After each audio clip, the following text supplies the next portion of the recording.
pledge allegiance to the flag of the United States of America and to the republic for which it stands, one nation, under God, indivisible, with liberty and justice for all. Thank you. It looks like we have 2 months of minutes to approve.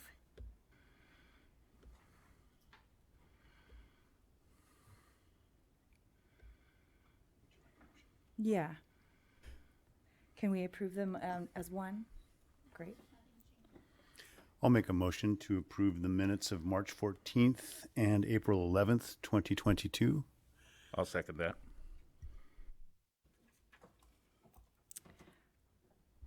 I think All right. I've read through them and I don't have any additions or deletions or revisions. same. Okay, so we're ready to vote? Yes. Okay. Commissioner Lozar, Yes. Commissioner Benson, Aye. Commissioner Kraft, Aye. and Commissioner Meyer. Aye. Thank you. Motion carries. Oh, And I forget, also, Delora. I vote yes. Sorry, Dilo. Thank you. That's okay. I'm a yes. Okay. The screen is behind her, so Motion she doesn't see you. carries. Thank you. Now is the time for oral communications, anything that is not listed on the agenda. So if anyone has something they would like to discuss that isn't already coming up tonight, now is your time.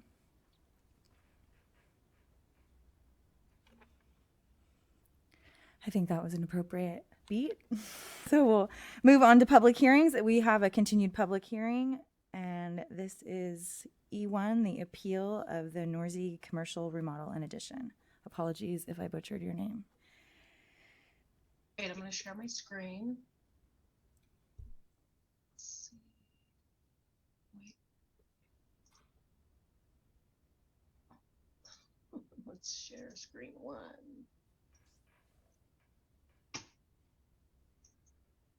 Okay, are you seeing just the presentation? Yes, you should be.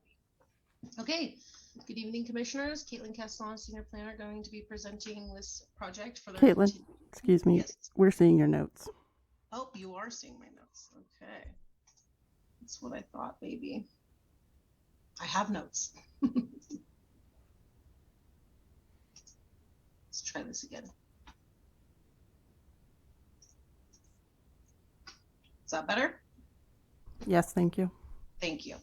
Okay, so today we are here continuing a hearing regarding 2 appeals of the director's conditional approval of coastal development permit CDP-21-0010 to remodel and expand an existing single-story commercial building at 2710 Broadway.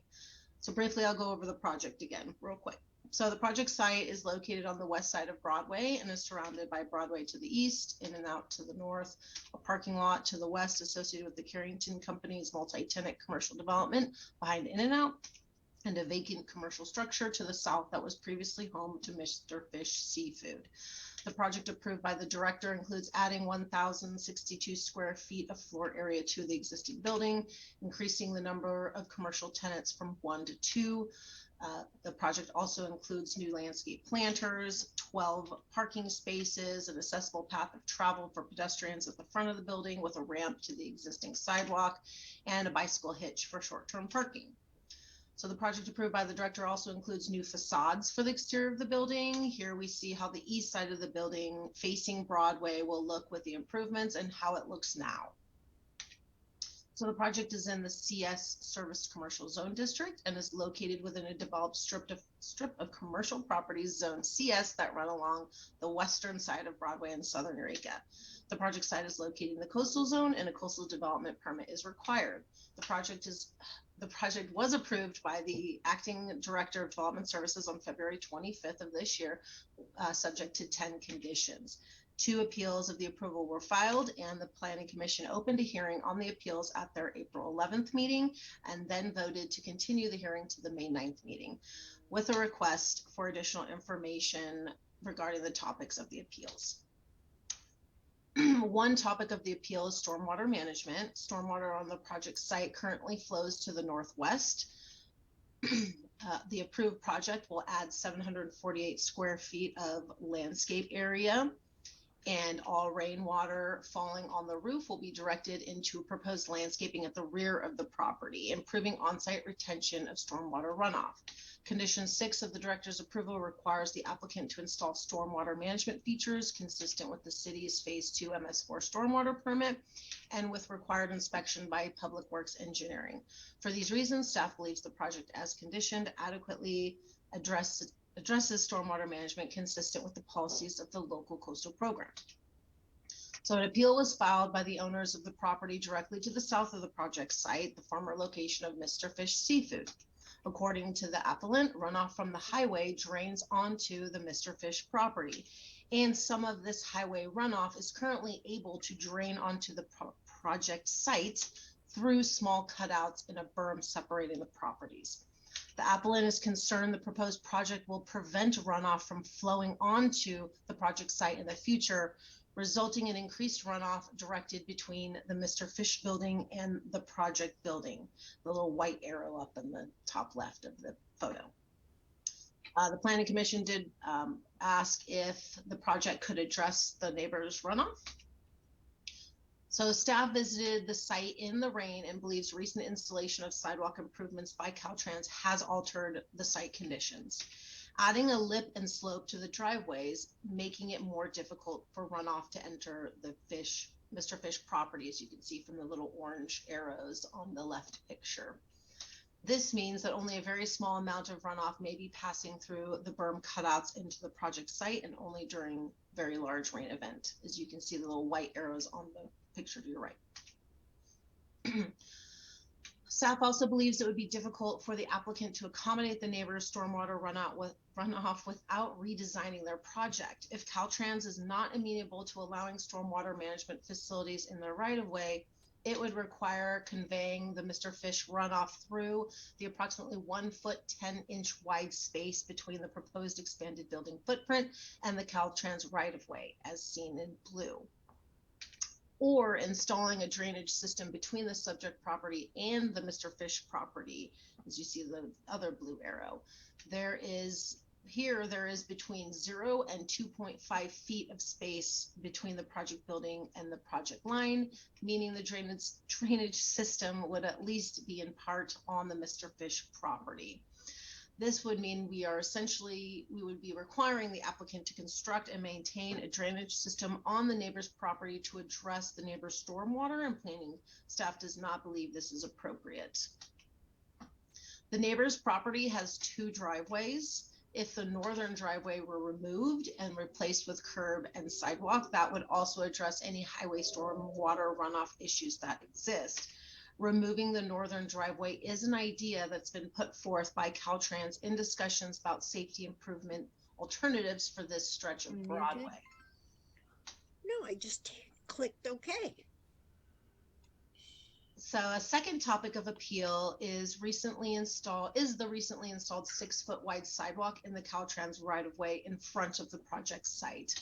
Caltrans responded to the initial project referral, recommending replacing this new sidewalk with a 10-foot wide sidewalk with a landscape buffer between the sidewalk and Broadway.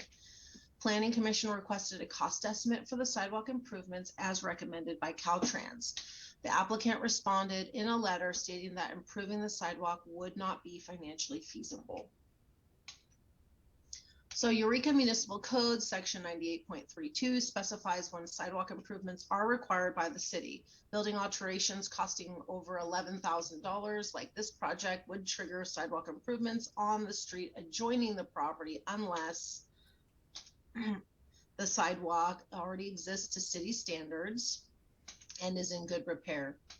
As a result, sidewalk improvements are not required by city code. Caltrans District 1 Deputy Director Brad Medham submitted a clarification letter this past Friday, which was emailed to the planning commissioners, and he indicated all referral comments were properly described as recommendations, not requirements, and they were not intended to conflict with city code. He also mentions Caltrans did not compare the costs of sidewalk improvements to the cost of project impacts. and Caltrans's comments were based on a long-term vision and not offered as a proposed mitigation for transportation-related impacts. So it's important also to note that the proposed project will improve the pedestrian experience by adding the landscaping with the pink arrow there and adding windows adjacent to the existing sidewalk, those pink arrows. And briefly, let's see, the area between the back of the existing sidewalk and the subject property boundary ranges in width, but is approximately 11 feet 2 inches. If a 10-foot wide sidewalk is required, it would replace the landscaping proposed in front of the building, as you see in pink here. There would be limited space for a landscape buffer on the outside of the sidewalk. As you see, there's one foot, approximately 2 inches, without encroaching onto private property or onto the roadway shoulder. Caltrans has not specified a recommended alignment for the improvements within the limited right-of-way, or how they will connect the existing 6-foot wide sidewalk on either side of the subject property. There is currently planning underway for near-term bicycle and pedestrian safety improvements on this segment of Broadway, but the preferred alignment is still not yet known. For instance, the alternative shown on an earlier slide shows Caltrans is retaining the 6-foot wide sidewalk and then narrowing the drive lanes to accommodate a landscape buffer and bike lane in front of the existing sidewalk. For these reasons, staff continues to recommend not requiring the sidewalk improvements. Also, a third topic of appeal is the driveway used to access the project site, just located north of the site. The applicant has a 25-foot wide non-exclusive easement over this driveway for ingress and egress, and the southern 12.5 feet of the driveway is owned by the Carrington Company, and the northern 12.5 feet is owned by In-N-Out. So Caltrans's initial response to the project was they wanted the driveway to be narrowed from 33 to 24 feet wide. The Planning Commission had requested research on whether the narrowing of the driveway would create traffic problems inconsistent with the 2018 In-N-Out redevelopment project approval. Staff did review the old permit files, and the answer is no. There was no analysis of needing a wider driveway during the discretionary review process for the In-N-Out project. Planning Commission also asked for evidence the property owners would not allow the applicant to improve the driveway. The Carrington Company had previously stated verbally to planning staff that they would not allow the driveway improvements. And now in writing, In-N-Out has provided an email saying the same thing. Because the applicant does not have the right to make the improvements are not feasible, and staff continues to recommend the Planning Commission not require the improvements as a condition of the CDB approval, because such a condition is not needed to find consistency with the local coastal program, and it would kill the project. So it is important to remember the standard of review for the subject coastal development permit is consistency with the policies and standards of the certified local coastal program. Overall, staff believes the project as approved and conditioned by the director is consistent with the local coastal program. Staff also believes the project will have a positive impact, will be positive for the city as a whole by improving the existing development along an established commercial corridor. Therefore, staff recommends the Planning Commission continue the public hearing and adopt a resolution sustaining the director's conditional approval.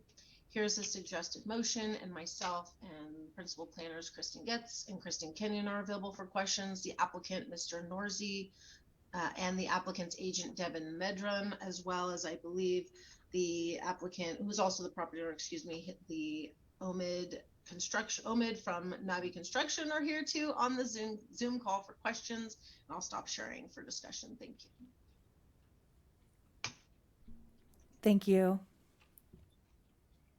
Questions for staff?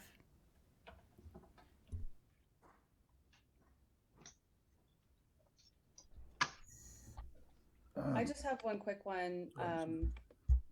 I was not here last meeting, so I was wondering, Caitlin, if you could point me to any modifications that were made based on the Planning Commission's discussion at the last meeting.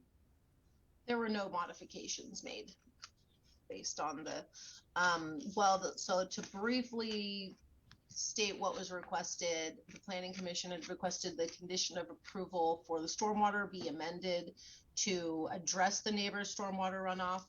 And then they requested the applicant to come back with a cost estimate to widen the sidewalk and then also, oh my gosh, oh yeah, get in writing if the driveway could be expanded, if the owners to the north would allow the improvements. So to go backwards, the owners to the north, Carrington and out, said no, they would not allow the driveway improvements. And then the applicant responded that the redoing the sidewalk and widening it to 10 feet would be infeasible and it would kill the project.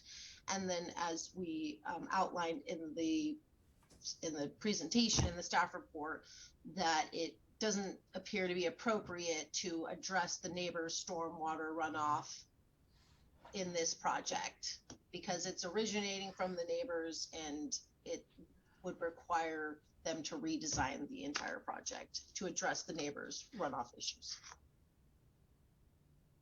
Okay, thank you for clarifying that. Thank you. Yeah, I have questions for you, Caitlin. I have 3 questions. I'll summarize them, and then you can choose to either answer them or maybe Kirsten can, if needs to. One is with respect to the stormwater, the LID features that are shown currently in the right-of-way. The Caltrans indicated that they may not support putting those in the right-of-way. So irregardless of whether the neighbor's runoff is part of the stormwater consideration, the use of the right-of-way for those detention features seemed to be problematic at the last meeting. I'd like you to brief us on that. Also, I'd like a more detailed discussion of the city's sidewalk requirements, because I note that a range of widths is included in the code section that you provided with the staff report, ranging from 6 to, I think, 12 feet. 6 to 12 feet with 9 in the middle. And then also, lastly, what was the third one?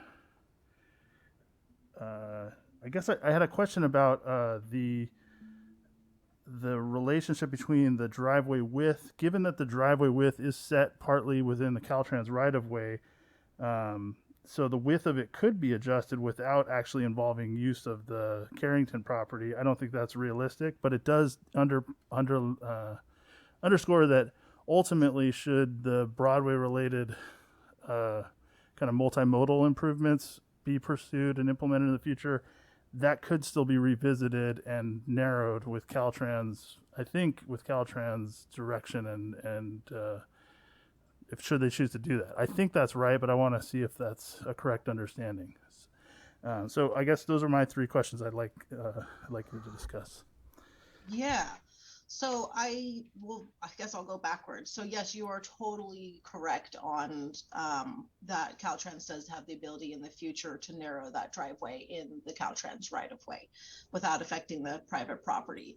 The second question, the city sidewalk requirements, I know Kristen Kenyon did a bunch of research on this, so I will defer to her to answer those questions. But yeah, I'll defer to her instead of me trying to say it and then her saying it again. Okay, back to the Caltrans. Yes, and they recently, when they did the sidewalk improvement this past year, they got temporary construction easements on the applicant's parcel corner and on In and Out and Carrington Company's driveway pieces that enabled them to do that work. So I know with their new bike ped safety project, they're going to be looking to get temporary easements again for more construction work in this area. And then the question about that code section, yeah, it's clear as mud. It says there's an area of the city, the northern waterfront in downtown, where you have to build your sidewalk to the sidewalk area that was established a long time ago. But in other areas of the city, you don't. And then it says something about they can be 6, 9, or 12. And then there's the last sentence says that if there's sidewalk on either side, you shall build it to that width, unless otherwise asked for by the director of engineering or something like that. So, and there's another part that talks about if your sidewalk is, unless your sidewalk is less than 6 feet wide, then you need to build it to its full width. So that just, if you read it all together, it appears that unless you're in that identified area of the city, you don't necessarily need to be able to build it to its full width, and you should be building it to the width of the sidewalk on either side of it. And that's how we read that. And then what was the third, Caitlin? And then the third one was if Caltrans is not going to allow the private facilities for stormwater in the front landscape planner adjoining Broadway. And it's my understanding that really all of the project will be, especially from the roofs, will be draining to the back, but in the front it would just be very minimal, like the rain falling out of the sky, and then maybe the little bit of the runoff sheet flowing into that area. But yeah, if you want to elaborate. Yeah, the front is not meant to be an LID. It's just meant to be landscaping. And talking to Caltrans this past week, it's pretty common to get encroachment permit approval for landscaping. In and Out got it for landscaping in the right of way, so it shouldn't be a problem.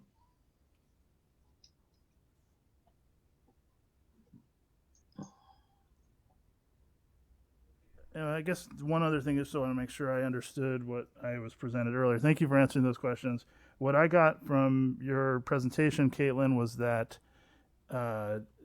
though it was not explicitly required to have a driveway as wide as exists on the south side of the Carrington property, and it wasn't relied upon in the traffic analysis, the Carrington ownership is not agreeable to seeing the driveway, any driveway improvements be conducted. Does that sound right? That's correct. Yes. Okay, so it wouldn't be problematic from a public works or planning standpoint, but the cooperation and consent of the owner is the obstacle. Okay. Yep, correct. And I believe that driveways in the vicinity of the site, or not driveways, excuse me, sidewalks are 6 feet, but elsewhere on Broadway, they certainly are larger than 6 feet. Is that correct? Yeah, it's my understanding as you get closer to downtown, they would get wider. I know the 4th and 5th streets, I believe, are all the way to 12 feet, when Broadway turns into that. But I haven't looked at them closer to downtown, but I would. Kristen, do you know if they get wider closer to downtown? I'm pretty sure they do. And that's okay. I just wanted to kind of get that on the record that, just because the neighboring parcels are at 6 feet doesn't mean that that's a homogeneous standard along the Broadway corridor. It's just that's what's currently been implemented in this area. So, correct. Okay, I think that's enough for me for now. I'll leave my other commissioners for other questions. Yeah, I have a question about the stormwater. We're talking about run on and we're talking about runoff here. And my understanding, the way it's being framed by staff is that this is run on to the applicant's site from Mr. Fish's property, whereas what we see in the presentation is that it's runoff from 101 going on to both properties and splitting right near the boundary. So it seems sort of inappropriate to, I would rather reframe it to say it's stormwater runoff from Caltrans rather than putting it in the responsibility of one landowner to the other. It's something that they are both receiving. And so it seemed a reasonable request to try to deal with that, especially after we had heard pretty sound testimony from a long multi-decade landowner that they have to sandbag the front door. I mean that it's enough. It's not just a little bit of rain splash and overland flow, that it actually puddles and then ponds and then creates problems. And I think our idea here was to hear public testimony and see if there was any way to improve the situation in any way. And what we're being told is that landowners don't want to do it, or it's not the responsibility of the city. And it seems like it just doesn't feel great to say, well, we just have to rubber stamp it, since the city and the applicant don't want to do anything about it. So it doesn't feel good. I don't have a big smile on my face on that, but I do understand that it's not in our purview to require that we're a recommendation body. So I think I understand that issue and the sidewalk issue and the widening of the driveway issue well enough. And it seems that much of our desire to to create with small modifications a better plan are being put back on us to just approve it as it was, because there's neither an interest from the city or the parties to create the improvements that we heard testimony were needed on behalf of safety and the like. And so I don't have any more to say than that more of that commentary as we learn. We're a fairly newly seated planning commission. We're trying to figure out the best ways to interact with the city and also hear public testimony and hear from the landowners and try to, as I understand it, make sure that everything is done within code and the LCP and the like. And I'm not sure how far we stretch our powers to make suggestions like the ones we have made or get questions answered.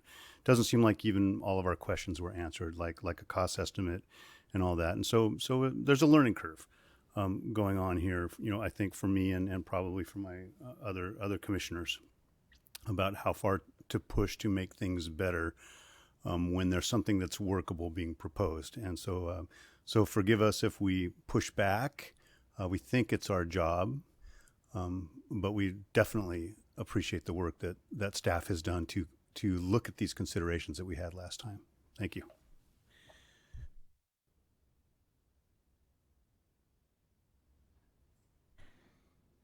Any other questions for staff from commissioners before we open it to public comment? Nothing from Commissioner Freitas? Okay. Nope, thank you. Oh. Is she stating she has something to say? No, okay. All right, well, we'll open it up to public comment. As a reminder, you have 3 minutes. And it's generally not a conversation, but a statement. So please don't expect comments from commissioners at this time.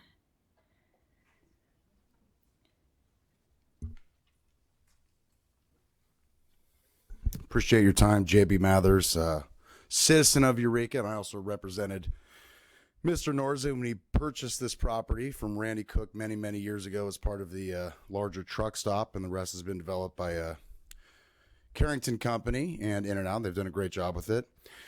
Mr. Norza started this process over 2 years ago. Since that time, I know Caltrans has remodeled the sidewalk, so I hope this additional expense does not fall on Mr. Norza, as City and Caltrans is well aware of the improvements he was looking to make before they made their adjustments to the sidewalk. And then moving forward, I think it's clear we all know that Caltrans is going to continue to make improvements on this. As far as the stormwater goes, of course, that would be fantastic to get figured out, but I hope we don't cater to a neighboring property that is blight, and I don't see anything going on next door. As a citizen, it's ugly to look at buildings like this, and Mr. Norza simply wants to improve it in the 2 years that it's gone through this process through the city and trying to do things the right way. I'm sure you guys are all aware construction costs have gone up significantly, and Mr. Norza can't incur any more costs, or stuff like this just will not get built. It won't get done. So I asked the Planning Commission to approve this. A punt or looking at things further, it's as good as a no vote. Costs continue to go up and things don't get done in our city, and we continue to look at the blight that we see all over Highway 101. Thank you for your time. Thank you, Mr. Mathers.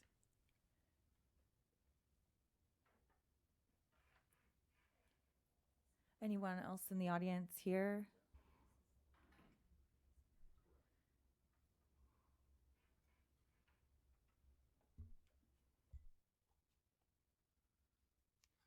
I'm Mark McCulloch. I own the Mr. Fish property next door. In retrospect, what he was just saying, I'm sorry that my building is not in the best shape. It's not the Carson Mansion. I admit that. But things are happening, and I don't want this to be a problem with my property as far as being able to sell it or do something with it in the future, too. And I see it as a big problem. It's not so much the rainwater coming off the highway, it's more so also coming from the intersection next to Gold Rush, and it flows across my property. And it can be a big problem. that drain water. And I'm quite adamant about that too. I hope it gets taken care of properly. Thank you. Thank you. Before we move to any Zoom commenters, anyone else here? Looks like we're clear here.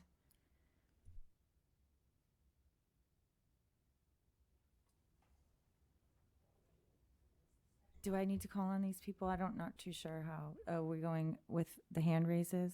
Yes, Mr. At the Fisk. top, Mr. Fisk. Yep. Thank you. Good evening, Commissioners. This is Colin Fisk with CRTP, the Coalition for Responsible Transportation Priorities. As you know, we're one of the appellants. And so, I won't repeat the substantive issues that we raised, which I spoke to at your last meeting and which were articulated in our written appeal. But I do want to comment on the new information that's now available. First, to say that the email from Jesse Robertson at Caltrans, which is in your packet, makes, I think, an even more compelling case for both narrowing the driveway and widening the sidewalk. And second, as you heard, staff confirmed that narrowing the driveway wouldn't run afoul of any previous traffic management requirements. But beyond that, it doesn't appear to me that you've seen any feasibility analysis of the kind that you requested at your last meeting. Instead, you've just seen that the applicant and the neighboring property owners say they don't want to meet the conditions. No one, for example, has offered any specific reasons why the conditions would be either infeasible or unnecessary. There was no estimate of the cost of complying with the proposed conditions or anything like that. And, with all due respect to the property owners, the simple fact of their objection isn't a valid reason to fail to impose conditions which are meant to protect life and safety. Again, we agree with staff that it would be ideal to address issues like this on a corridor-wide basis rather than parcel by parcel, but corridor planning isn't a panacea either. And even when you make a plan for a whole corridor, you often have to make local adjustments based on constraints around the right-of-way and the existing structures and the drainage and the wetlands and so forth. I've been participating along with the city in the planning process for the corridor-wide improvement projects on Broadway, and I can tell you that what Caltrans might want or the city or the public might want to see is constrained by these issues, as well as by likely resistance from some property owners that can increase costs and timelines. It just doesn't make sense to pass up the chance for safer, more bike and pedestrian friendly infrastructure, even on a single parcel, in the name of uniformity with existing conditions on other parcels, which may or may not be improved at some point in the future. So again, we just request that you apply these conditions of approval to the project. Thank you.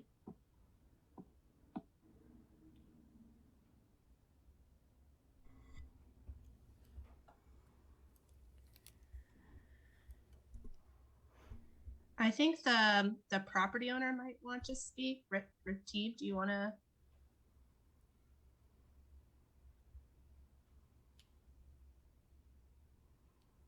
You're on mute. You're going to need to unmute.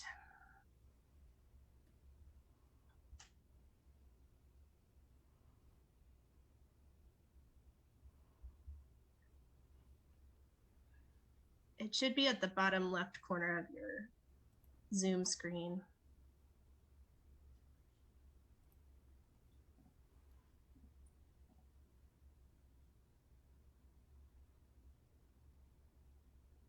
Can we unmute him? I think you can ask him to unmute. You should be able to ask to unmute. I did.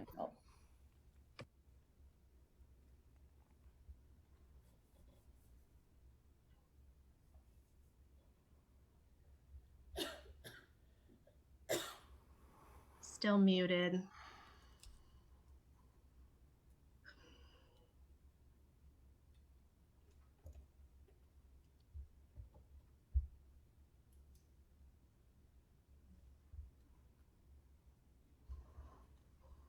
Is there anyone else in the meantime that would like to make comment?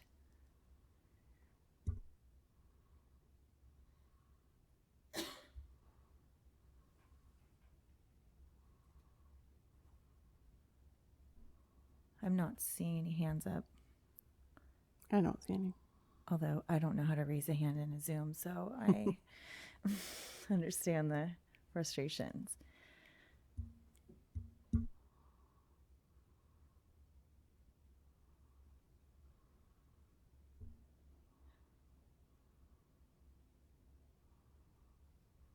Are we moving on?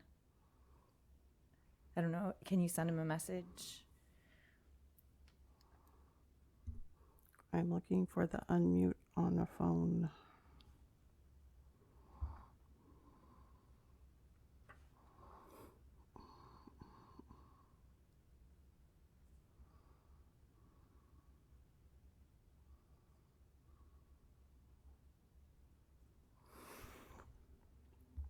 Mr. Norzi, if you're on your phone, if you can press *6, that should unmute you.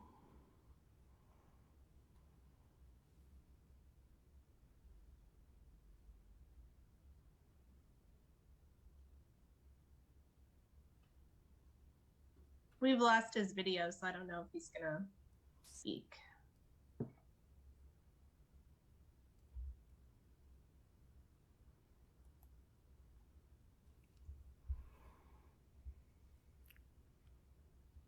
I think we'll need to move on. All right. I think we have enough to bring it back. I guess if he pops in, we can take a quick break and yeah, can we do that? Yeah. So we'll close the public comment and bring it back to commissioners for discussion.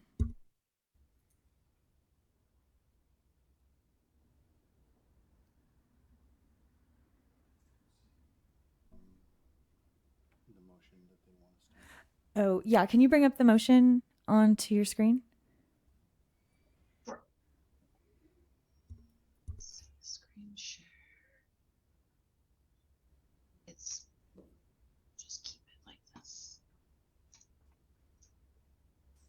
Move it over. We'll just leave it like that.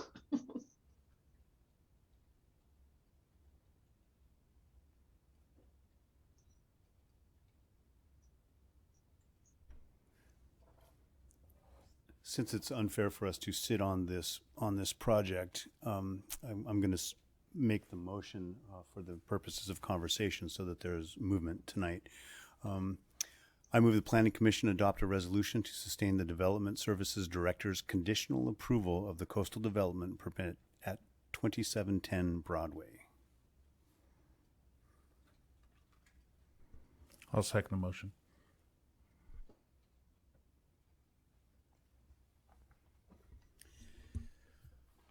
I guess I'd like to say that I trust the city, that the staff has, made a shot at looking into this at our request, and I appreciate that.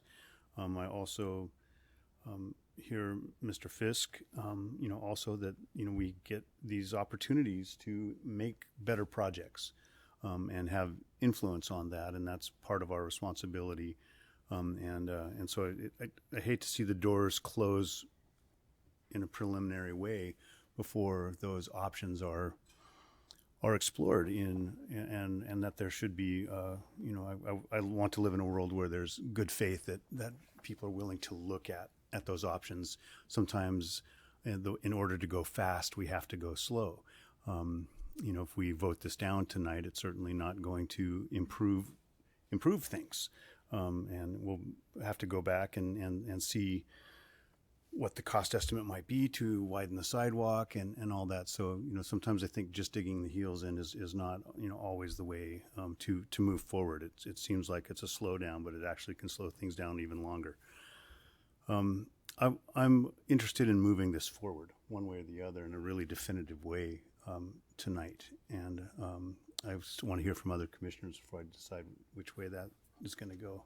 Well, I really appreciate in my absence, at least last month, that you guys did such a careful job in vetting the project and coming up with some clear questions you wanted answered. It seemed to me that, at least from my generalizations of what's going on here, that they were answered. It certainly seemed like there was clearly a missed opportunity when the construction for In-N-Out and the Carrington project went on that wasn't addressed. The driveway wasn't addressed, and putting it off on an adjacent landowner seems to me inappropriate, and I think that I agree with city staff on that, as well as the runoff issue is not really his issue. It seems to me that the water flowing into the Mr. Fish property is coming from Broadway, and it seems like that's something that needs to be addressed between him and Caltrans and the city of Eureka. And I'm always sensitive to people's owned businesses and their land, but it doesn't seem like all this needs to fall on the landowner in the middle.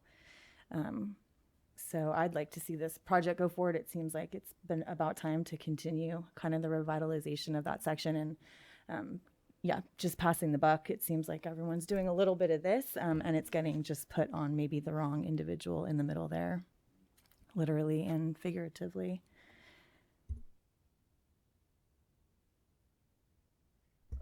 So I voted for the project last time, and I remain supportive of it. So I'm inclined to go forward. I guess I'll just. Yeah, for my part, I wasn't here last time and don't have much to add that wasn't already added. But I also, share Commissioner Benson's concern of having, the balance between staff and the public and the electeds not be balanced. I would hate to see a habit of commissioner requests and recommendations not be acted upon. So this is one project of many, and hopefully it won't be something that we see often. Yeah, I'd like to say I share your concern and disappointment, Commissioner Benson. I think that it's inappropriate for an applicant to not tackle something as minor as getting a cost estimate. That's not a major expense. It doesn't commit to anything. It gives us more insight into the actual practical considerations. That's what we were looking for. So a refusal to do that and an insistence to move forward is done at their peril. And I'm not inclined to make that exclusively a reason for denial of the project, but I do find it troubling, and I would encourage our staff to find ways to coach applicants on doing things that are within reach when it's requested. And I'd be interested if a commissioner sees that differently, but a cost estimate to me is not a commitment or a major expense. I can say as someone has a business and is in the middle of a project, it is big expense to get these estimates and change because you're paying for someone else's time to do that for you. And so sometimes if you're at your budget and you're at your wit's end with what you have happening, then going back and getting these estimates is cumbersome. So I know that, and it can be costly. I've just paid an invoice that was ridiculous simply because the county planner wanted us to add an extra board in. And so I feel sympathetic to that, and I understand the reasoning behind saying, hey, I don't want to do this unless I really have to. And I think we gave them the option, right? I don't think it was optional. It was a request. But, they chose not to do it. And not that's conditional on the... Sorry? No, it wasn't going to be conditional on the approval of this project. The continuation was to allow certain things to occur, including investigating the cost of the sidewalk improvements. Yeah, to me, he clearly stated he didn't want to continue to invest money into this, which is what we were asking him to do. Invest more money into finding that out. Yeah, we don't have to necessarily agree on this, but I think that cost estimates can range in terms of their complexity, and I've seen very trivial ones, not that expensive. But I think more importantly, I think what's getting overlooked here too with respect to the sidewalk is, yes, there was a missed opportunity. I agree with you.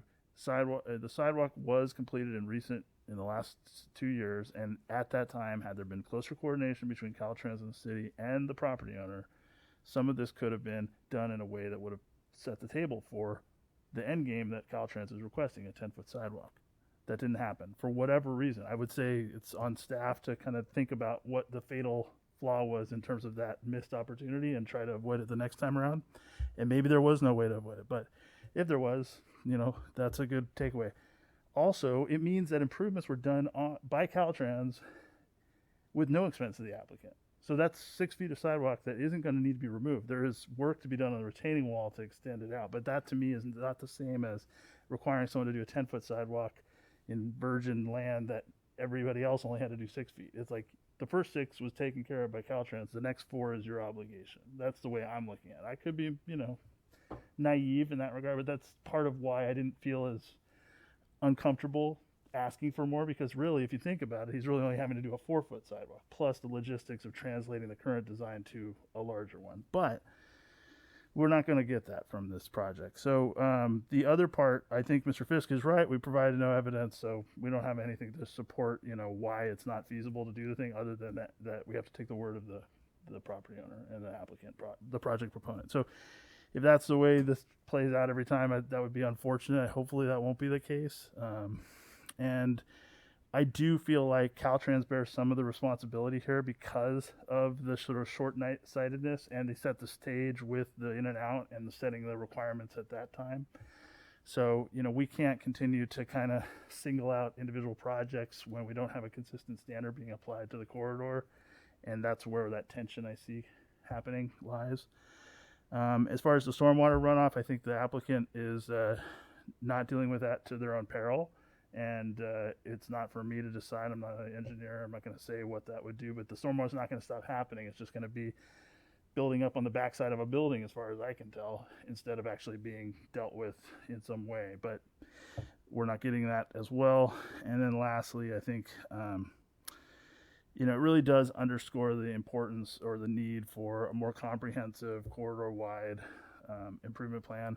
It's my understanding there's a bike plan funding that's just been approved, and I think that we'll be seeing that underway in terms of scoping and whatnot in the coming hopefully months. But at this level, at this project, and I guess I was just once again I heard Commissioner Benson say something, and I want to say my perspective is we are a recommendation body, but when we're dealing within the universe of a use permit, we have the right to request things if there's a nexus to the project and its potential impacts, and if the things are proportional to those impacts. We can't ask for the moon when the project's only looking to do a very modest development. But that's the rules of how we get to apply conditions to a project. So we always have latitude to some extent.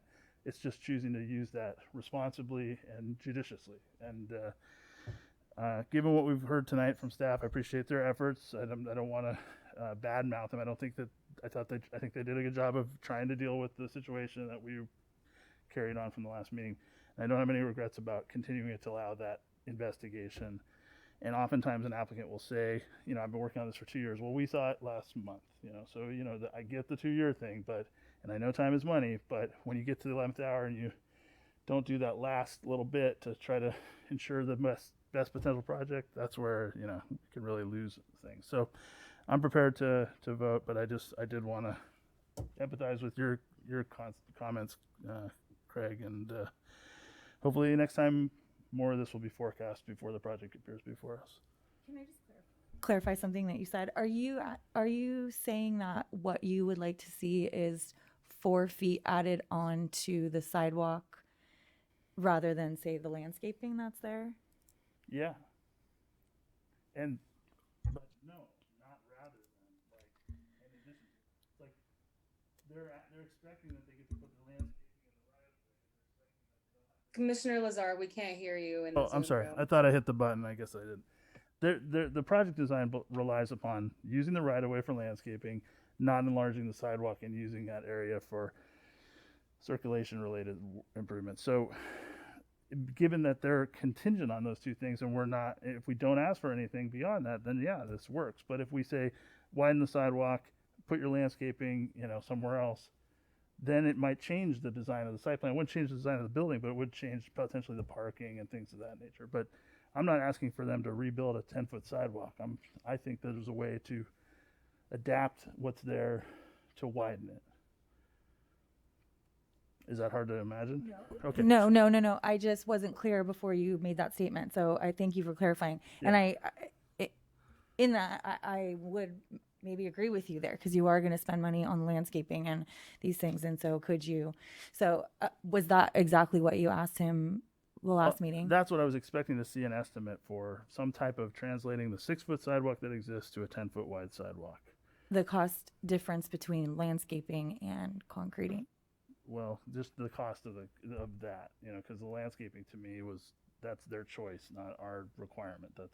So it was really about what would it take to implement the sidewalk improvements that are being suggested by Caltrans, and I don't see it as 6 feet or a 10-foot sidewalk. It's 4 feet or 4 feet plus knocking down a retaining wall and doing the work to reconfigure it, for this wider width, But yeah, we're not going to get that. So I think but that's the general concept, and so I would appreciate it if we, find ways to maybe even we have a city engineer, we could they do cost estimates. Staff could work with them to get something like that. I mean, there's other ways to to not make this a huge pain for somebody, but to have a realistic, a rational conversation about how proportional is this going to be to the project? Is this astronomical or is it a modest investment? You know, I don't know. I just don't know.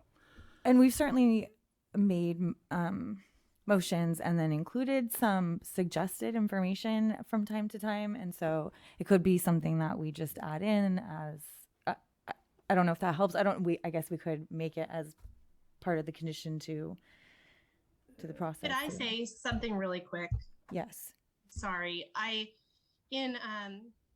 The Director of Public Works, Brian Gerving, and myself had a meeting with Brad Medin and Tom Fitzgerald of Caltrans, and we were talking about they were talking about how there's utilities that make widening the sidewalk here expensive. That would need to be realigned to add that 4 feet on there. Just giving you that information. That information is important. Thank you. Yeah, there is a vault there. I did notice it. That's why I wanted to estimate, because I don't know how much, you know. But we hear a lot of theoreticals, and we don't hear. Oh, okay. So, anyways, that's yeah, that was the extent of what I wanted to say. I appreciate your clarity and that you continue to fight for pedestrian safety.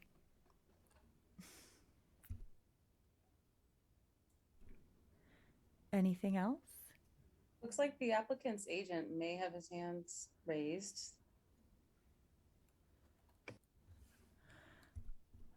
Okay.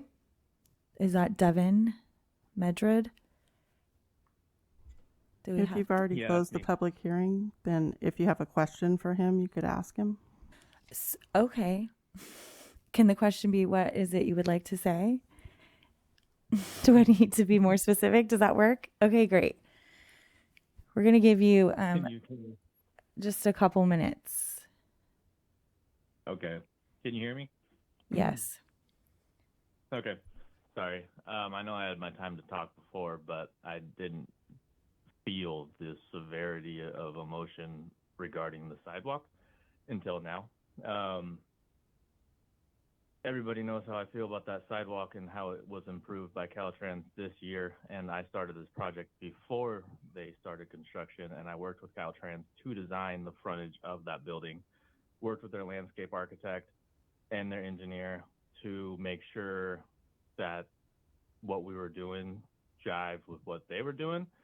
And there was no disrespect or neglect going into this next meeting regarding the construction cost estimate for the sidewalk. I told the applicant to reach out to his neighbors, and because the driveway drop curb was going to have to be approved by them to go forward with that construction. And since it wasn't, we didn't get an estimate. Hearing your concerns, I can see that you're kind of focusing in on the 10 feet right in front of our property, which we could have addressed, but I felt like we kind of hit a wall with that construction estimate when we got denied access from the other property owners. So there was no disrespect or neglect. We were going to follow through with it, but at that point, it felt like a waste of time and money. So sorry about that. And yeah. Thank you. Does anyone have a question for him? No. Thank you. Mm-hmm. Commissioners, are we ready to vote? All right. We'll do a roll call vote. Real quick, was it Michael that seconded? Thank you. I wasn't looking up, so I didn't see. Okay, so Commissioner Lazar. Yes. Commissioner Benson. Yes. Commissioner Kraft. Yes. Commissioner Freitas. I'm going to abstain. Thank you. And Commissioner Mayer. Yes. Thank you. Motion carries. All right. Thank you. I got to get back up to the top here. Moving on to a new public hearing. the Humboldt Fund Coastal Development Permit, Conditional Use Permit, and Design Review.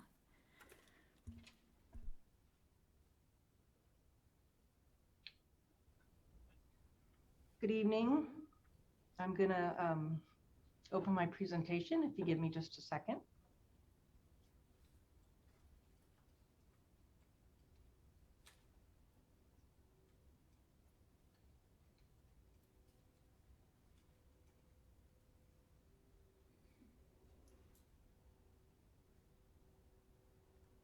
Can everybody see?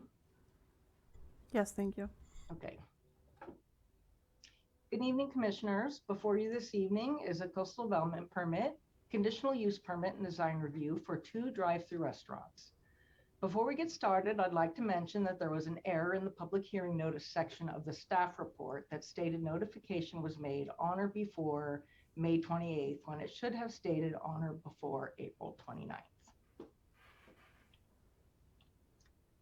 The project is located on 3 parcels between 4th and 5th Streets, Highway 101 South and North, respectively.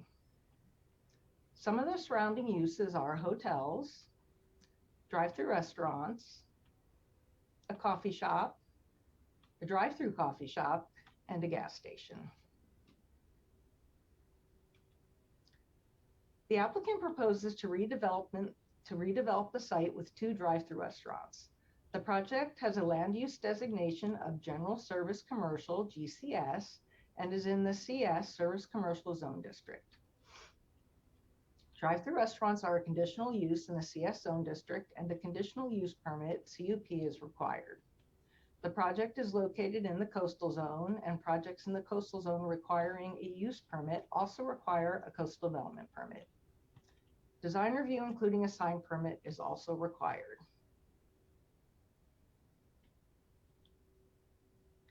To accommodate the project, the applicant is proposing a lot line adjustment to reconfigure 3 parcels into 2 parcels.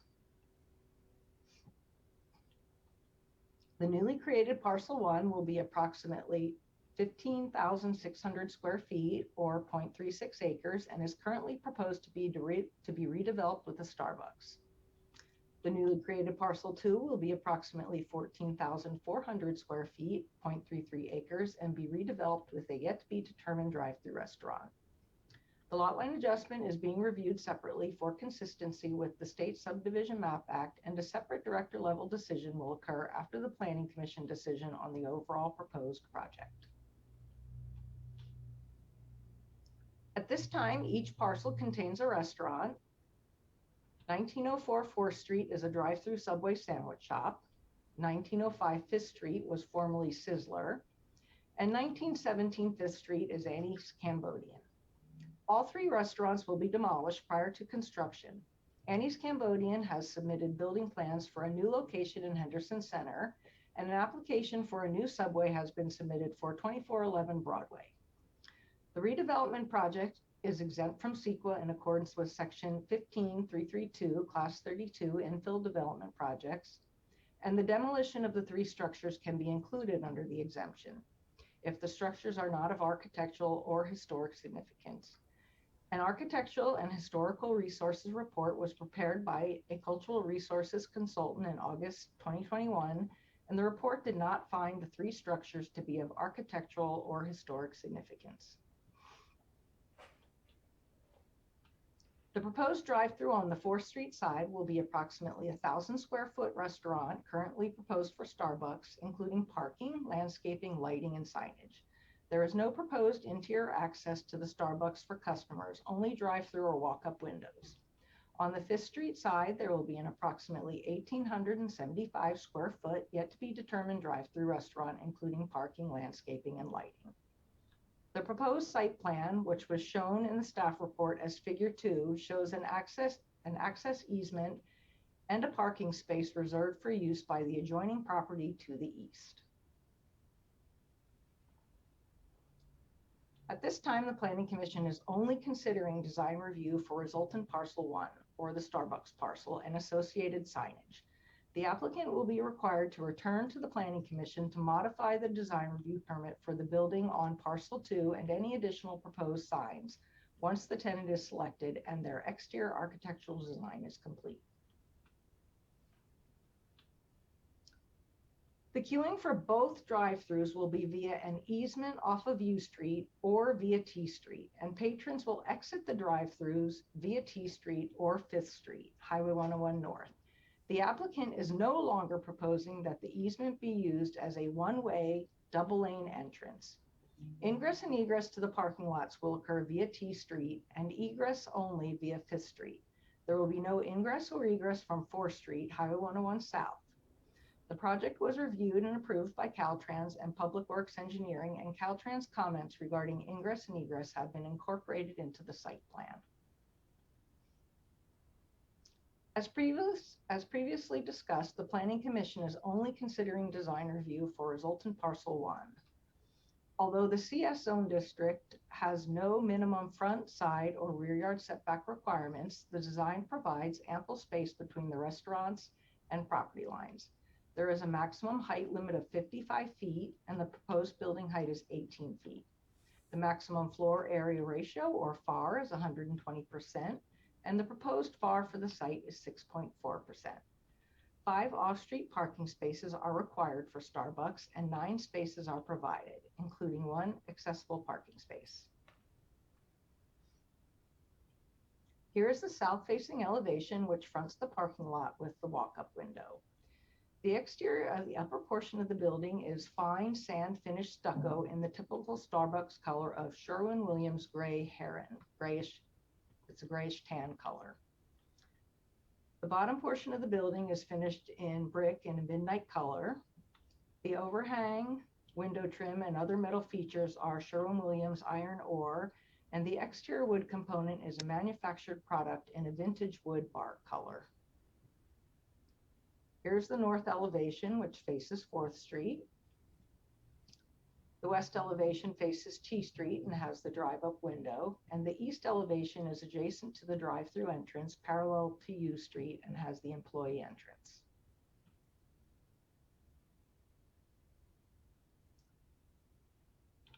There are no landscaping requirements for parking facilities in the CS zone district. However, an extensive landscaping plan is proposed. The landscaping consists of accent trees, shrubs of various heights, grasses, ground cover, and vines. The proposed planting design is made up of predominantly low water use trees, shrubs, and ground cover with bioretention grasses within the proposed retention basin area. Site irrigation will be supplied by a smart controller and will comply with all applicable local and state water efficient landscape ordinance codes. In the CS zone district, 3 square feet of signage is allowed for every foot of the lot's street frontage. Future Parcel 1 is a corner lot with 120 feet of frontage on 4th Street and 130 feet of frontage on T Street, which will allow for a total of 750 square feet of signage on Parcel 1. The 5 proposed signs on Parcel 1 total approximately 78 square feet. Although we are only considering Starbucks signs for the sign permit today, they are proposing 1 off-site sign on the new Parcel 2, which has 120 feet of frontage on both 5th and T Streets for a total of 720 square feet of signage allowed on Parcel 2. They are proposing a Starbucks double-sided internally lit pole sign for a total of 53.33 square feet. And we'll get to a picture of that in just a minute. So as I just mentioned, 5 signs are proposed on Parcel 1. There will be 2 round, internally lit, wall-mounted Starbucks logo signs. One will be located above the drive-through window facing T Street, and one above the walk-up window facing the parking lot, for a total of 25.12 square feet.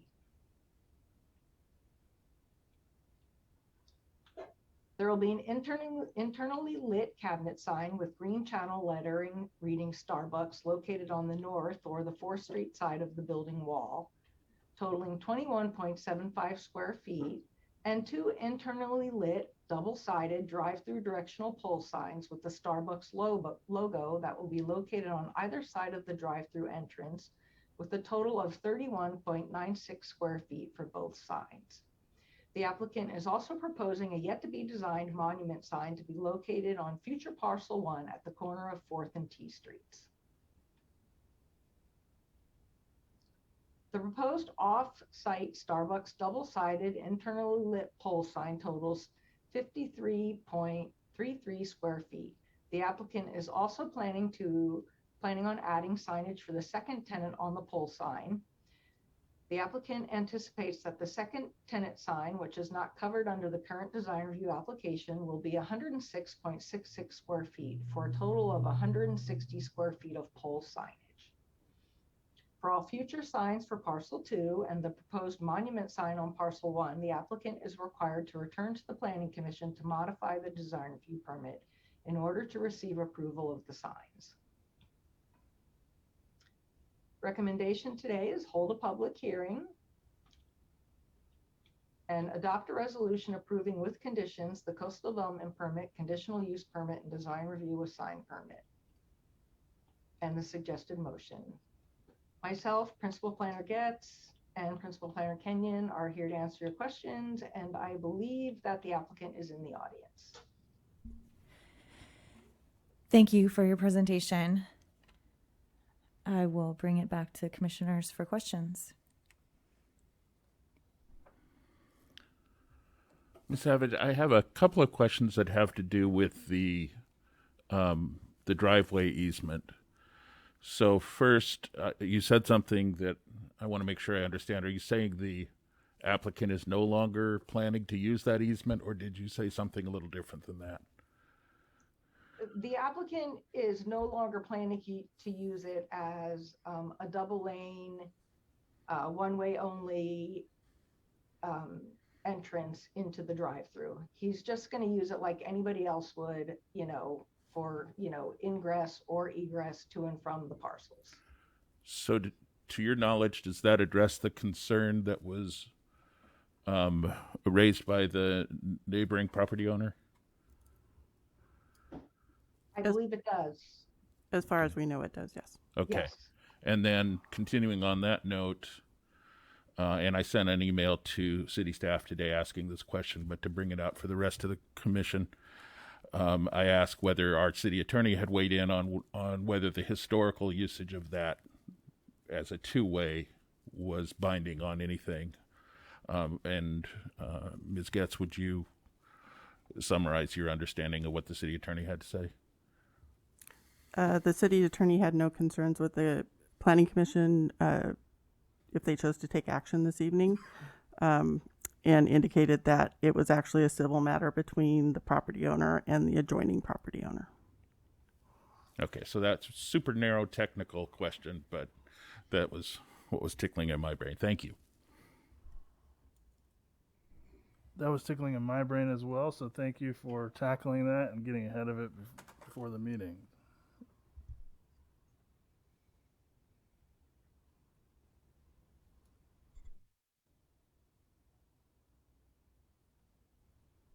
I have a general question around the signage with this. I'd like to understand the requirements versus kind of overabundant advertising and sort of sign pollution. I'm here to hear staff's opinion on relative to other businesses. Is this typical signage? Is this overkill? More than typical signage? Is it less than usual? Where does it sit relative to other businesses in our corridor?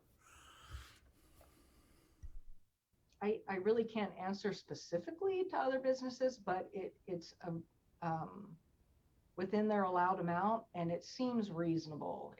They're not proposing a lot of signs. In fact, 2 of the signs that have the Starbucks logo on them that we discussed are for the entrance to the drive-through.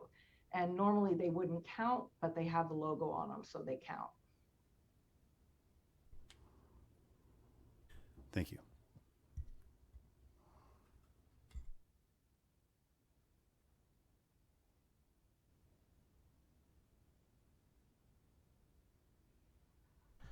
I had a question about condition of approval number 4, the access easement agreement.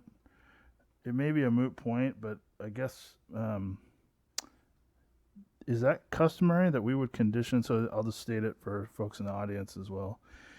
It says an access easement agreement allowing vehicles to cross over future parcels 1 and 2 for ingress and egress must be recorded at the time. Okay, sorry, no, it's the number 3. Access for, that seemed to be a reciprocal agreement to allow for circulation purposes.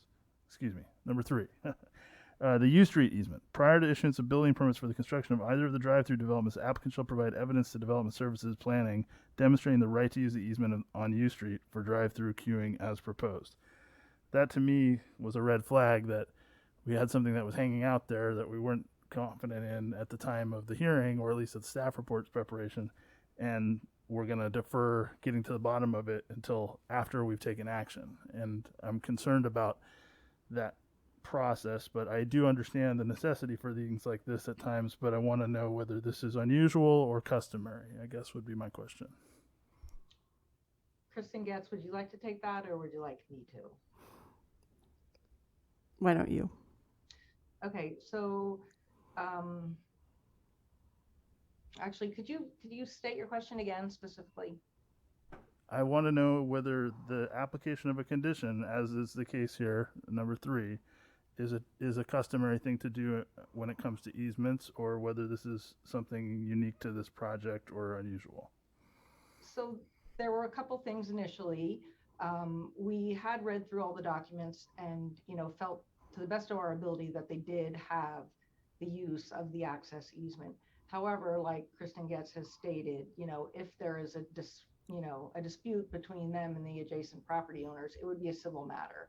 And so at that time, and we also we had title reports, but not the ones for the property owner at the time. We had his grant deed saying that he owned the property, but not his title reports showing that everything was in his name. So that was part of the reason why that we asked for it. However, I think at this point, it's a moot point. Okay, so does that sound right, Kristen? Okay, so it's because of the reasons we just stated, we've already had the attorney review the easement language. We have a little bit more knowledge about it and feel fairly comfortable at this point. But should there be a dispute, it would be something with the 2 property owners. That's correct. And yes, anytime that staff isn't 100% sure on something like this, then we like to put in a condition of approval just so that it's covered. I guess I just have one more while I guess, do we ever get copies of a historical resources report instead of a summary when projects have done one? It seemed like that would have been a helpful thing to include with our packet, but maybe it's not customary that those get included. So just that was one question I had. It's not customary that we include those, just a summary. Also, just being public documents, it's helpful for members of the public as well.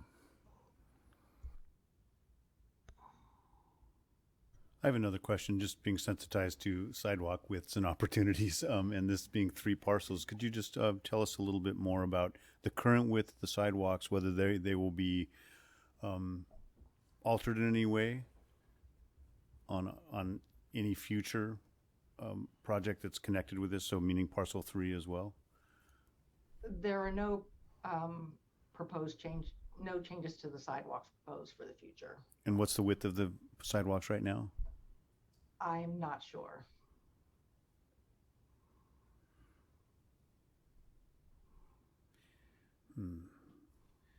I'm seeing a scale bar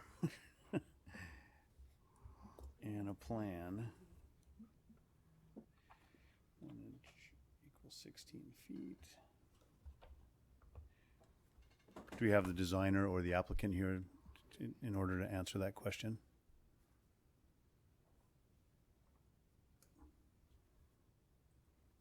It's not clear on the plan set.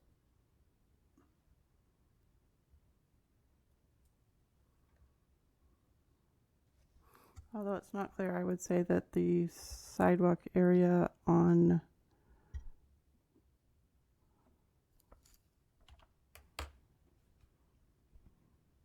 the T Street side is probably 12 feet. And it's probably either 6 or 4 on both 5th Street and 4th Street.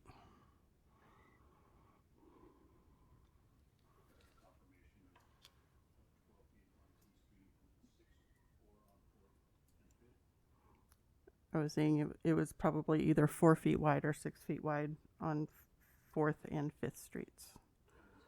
Is this also an area where the city is looking to widen the sidewalks in the long term? The only sidewalk that the city would have jurisdiction on this one is T Street, and if it's already at 12 feet, then that would be the maximum width. Okay, thank you. There are a couple of drop curbs on the 4th Street side, and I think that those may be required to be removed by Caltrans. I'm looking at our GIS and it's 9 feet on the side, the highway sidewalk. So 4th Street and 5th Street are roughly 9 feet? Correct. Thank you. That's helpful. I have no more questions.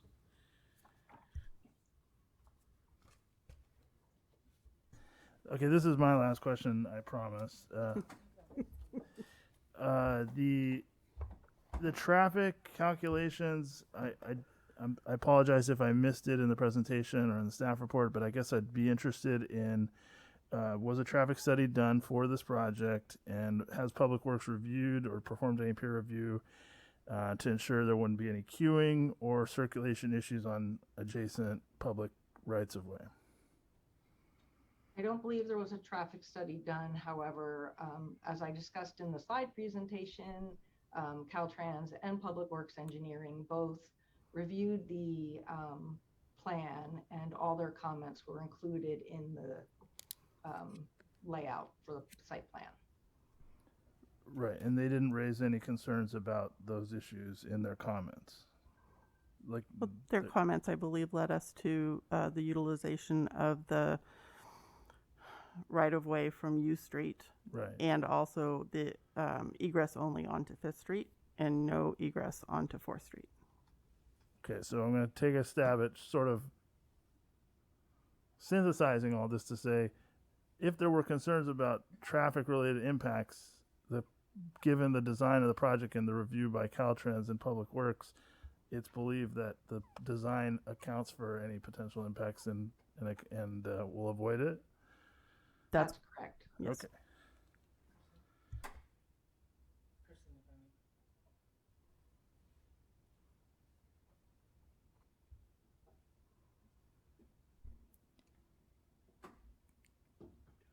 Does Commissioner Freitas have anything she'd like to say here? Thank you for asking. Nope, I have nothing I'd like to ask.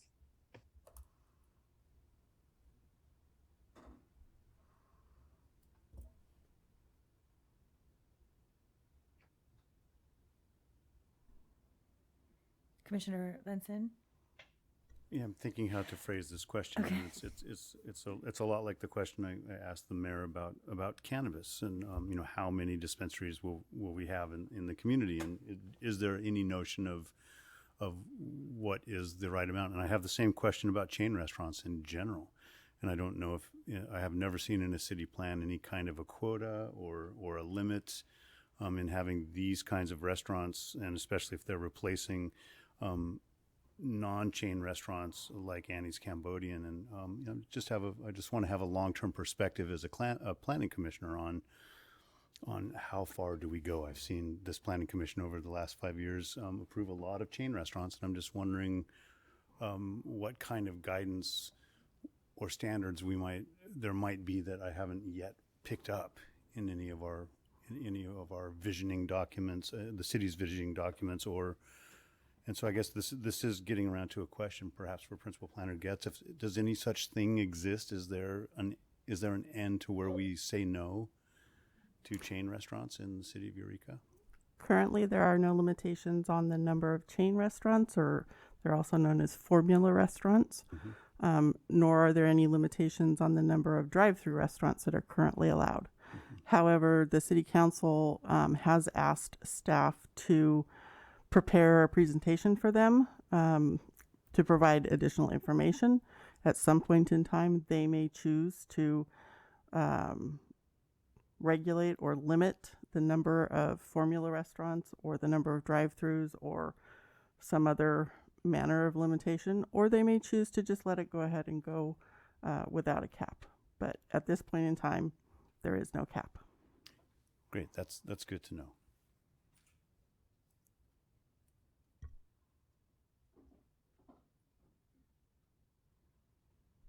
Any other questions for staff before we open to public comment?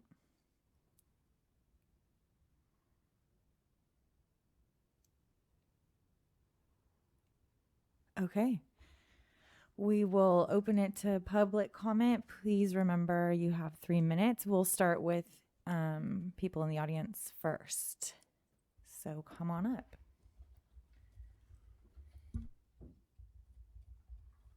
JB Mathers again. Appreciate your time and your work for the city. As a citizen, I'm happy to see new construction on 101 and Broadway. I think that's great for not only us who live here, but guests to our community who come through. Also on the flip, well, with that, I'm also happy too that the city and the Planning Commission is taking the time with the local developers to find something that's going to work for everybody and working together and making that happen. As a commercial real estate agent in town, I'm happy that people are investing in our community. Unfortunately, we've got a lot of properties for sale, not only throughout Eureka, but a lot on Highway 101, Broadway, 4th and 5th Street.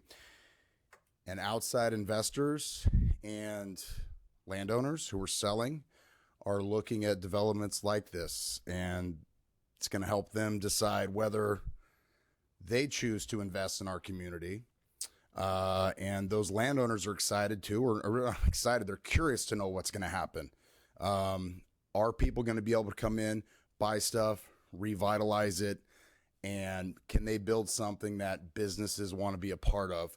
So investors can get a return on their investment, and things can move forward and get nice things. As far as chain restaurants, or let's start with drive-throughs. I know that's not really the major issue here, but it was brought up. I think the pandemic definitely told us that there's a need for drive-through restaurants, and they were really staple to help a lot of businesses stay open. So I hope we don't forget about that short-sighted. And as chain restaurants go, as I say to people, freedom of choice. I mean, I love local restaurants, and I'm all for them, and I definitely think they're better, but I leave it up to the consumer to have that ability to decide when it comes for their lunch or their drink, what they decide that they want, and they'll vote with their wallets. I appreciate your time. Thank you very much. Thank you.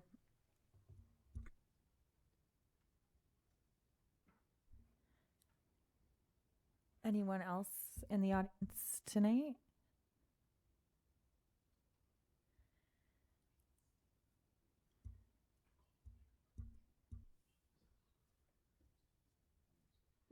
Hello, Commissioners. My name is Victor Chang. I am the applicant with Humboldt QOZ Fund and LETAP Group. We've been local business owners of the subway for a couple years now, when we had to take over the subway from the previous franchisee, who unfortunately was terminally ill. We're excited about this project because I wanted to add a correction. We did submit a traffic analysis report to the city. I saw it on November of last year. So that was reviewed by both Jesse Robertson over at Caltrans as well as the city, and they came back with the comments. That's why we there were some changes to the sidewalk. We deleted 2 driveways on 4th, so that should greatly improve pedestrian access and safety. And then on 5th Street, instead of it being a in and out, it's only an exit only. So that's also going to improve pedestrian safety and access in that whole corridor. So we're very excited about the project, and yeah, open to any other questions that the commissioners might have. Thank you. Thank you.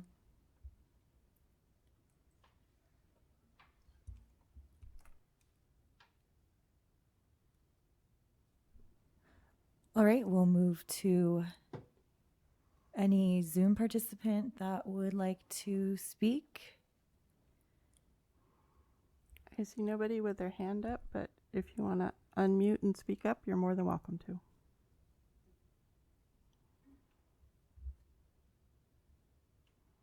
Hi, my name is Lindsay Grossman, and I would like to speak.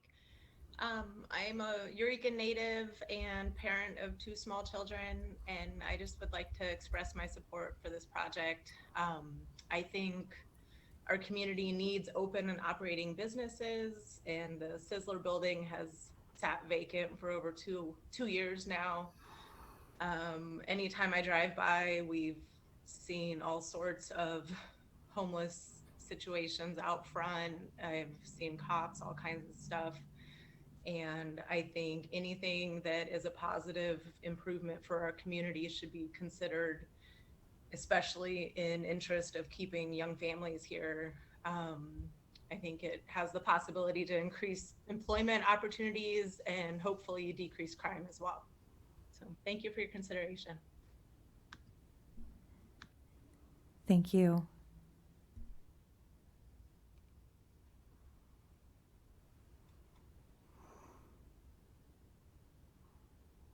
I don't see anyone else unmuting.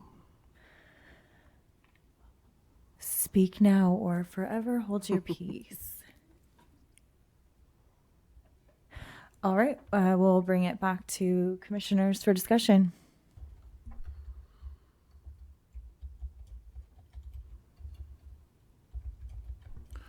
I am selfishly so happy that Annie's restaurant or Annie's Cambodian found that spot in Henderson Center. I both love that restaurant, and we're having a whole different meeting tonight because they found a home.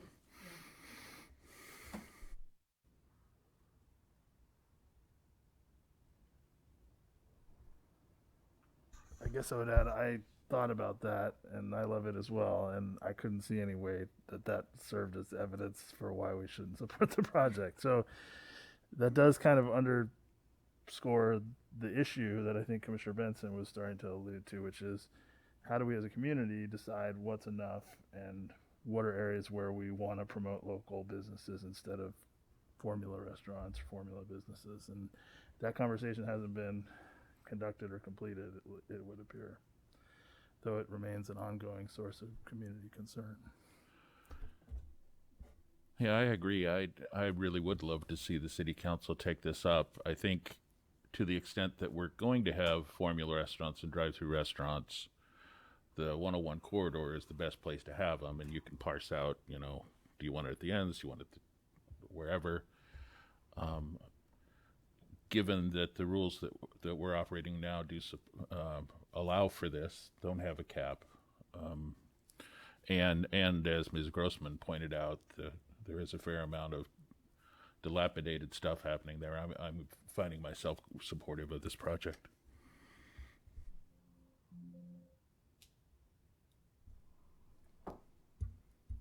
Yeah, I agree. I think that as a real cheerleader for local businesses and anything just owned and operated within Humboldt County, and you know, there's a real heart in my heart of not truly wanting a Starbucks in town, but I don't think it's within the purview of my position as a planning commissioner to really have an opinion about that. So I tried so many ways to figure out how, you know, within the code and within our respective responsibilities that you could say no, but to me it does seem like it's revitalizing a section of town that has been sitting empty, and they seem appropriate uses to be right there on 4th and 5th Street for exactly that, for the use of tourists, for the use of commuters, and that's a busy section. I think that's where we find ourselves, but I agree too. I'd love to see that conversation go back to council so it didn't fall on us as commissioners to have to try to fight against that.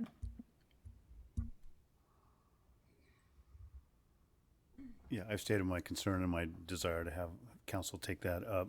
I'm not looking to make this project the lightning rod battleground for that conversation, and I do agree, and I also appreciate investment in the city of Eureka, and I'm inclined to support this project.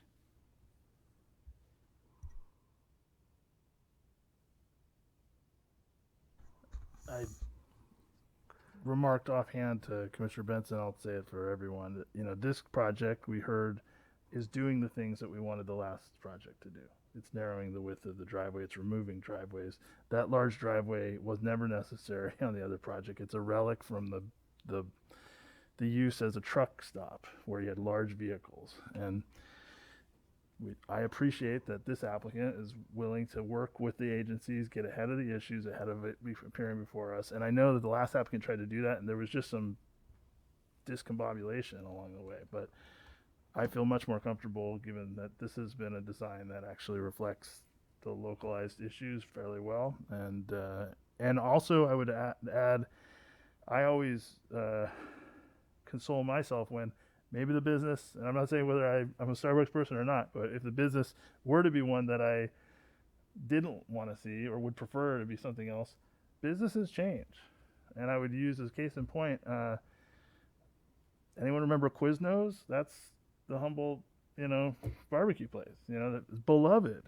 But the building was built by Quiznos. So the voter, or, the people vote with their dollars. We have a mixture of opinion on local and chain, and I don't think that it's certainly not for us to decide, and to the extent that people want to build these things, it reflects community interest in those businesses. So I also feel comfortable, but I am relieved as well, like Commissioner Kraft, that there was a solution raised, and to the extent that staff and were able to work with the Cambodian folks, I appreciate that. It does put us in a better spot. I do want to take the moment to just publicly thank Richard Engel and Genevieve Serna for sitting in letters via email, and for staff forwarding them to us, just to highlight those issues and carbon footprint of drive-throughs and chains, relative to locally owned businesses that are unique. Well, I think I'll make the motion if we're all feeling pretty good about it.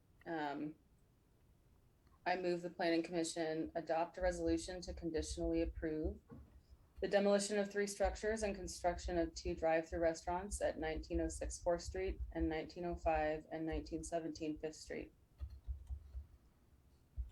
I'll second that motion.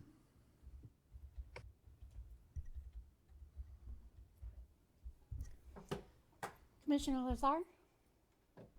Yes. Did we? I think we finished discussion and we're on the vote. Yes. Sorry. No, you're good. Continue. Great. I barely heard him, so I was just making sure he said yes. Thank you. Yes. Commissioner Benson? Yes. Commissioner Kraft? Yes. Commissioner Freitas? Yes. And Commissioner Meyer? Yes. Thank you. Motion carries.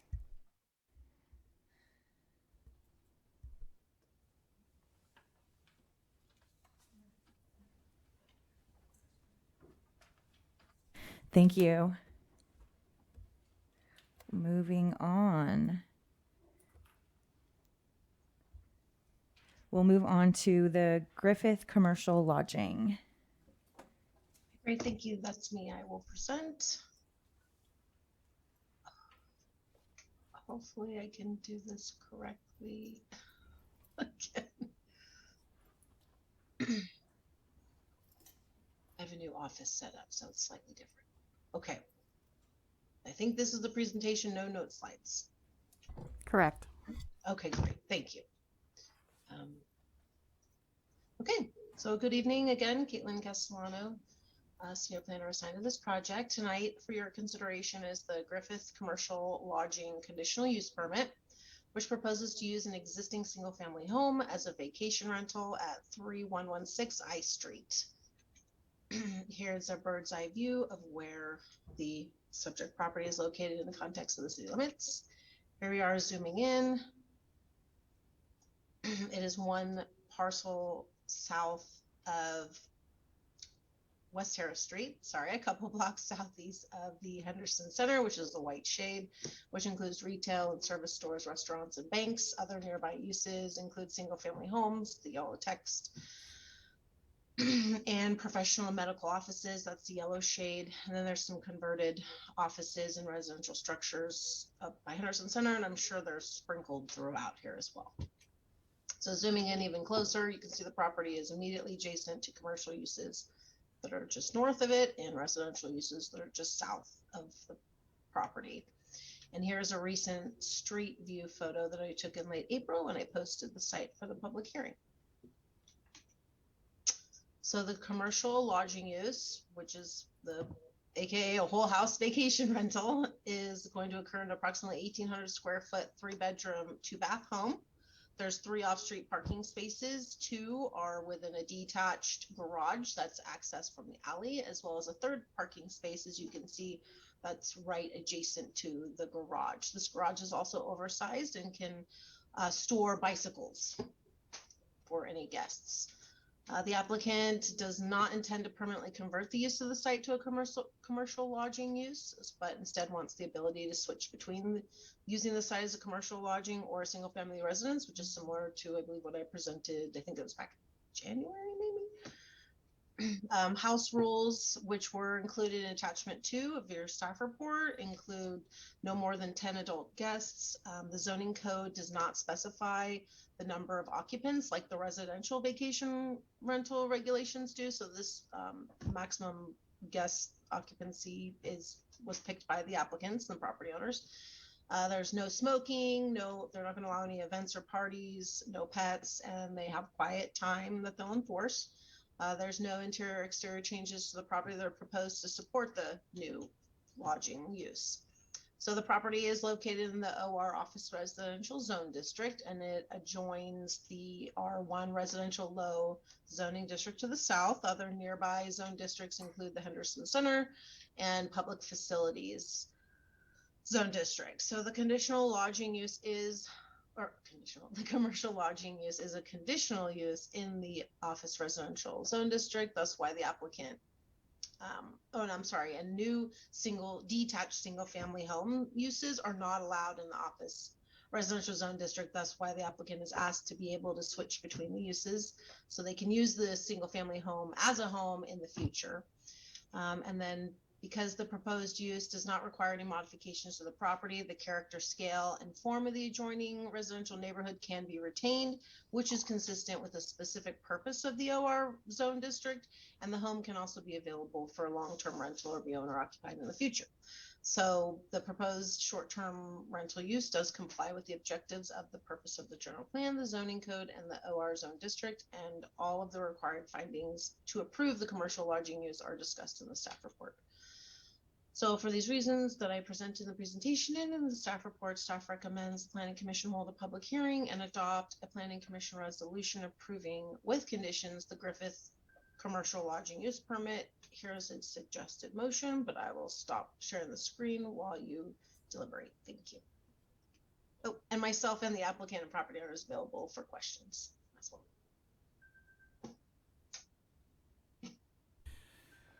Not being an urban planner, can you help me understand on figure 5 of the written proposal versus what you showed? It shows it's the surrounding land use designations. It shows PO rather than OR. So it's a very same map you showed us, but the designations are different. What should I take from that? Yeah, I can clarify. That's the land use designation. So in the staff report, you'll see the land use designations map that I included in there and the zoning map. So on the presentation, I just showed you the zoning map. Okay.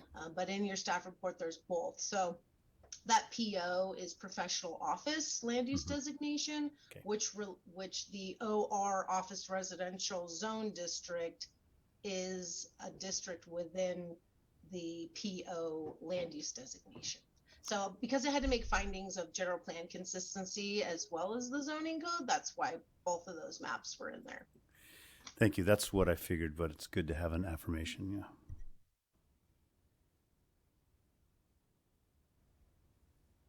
Yeah. Can you confirm, Caitlin?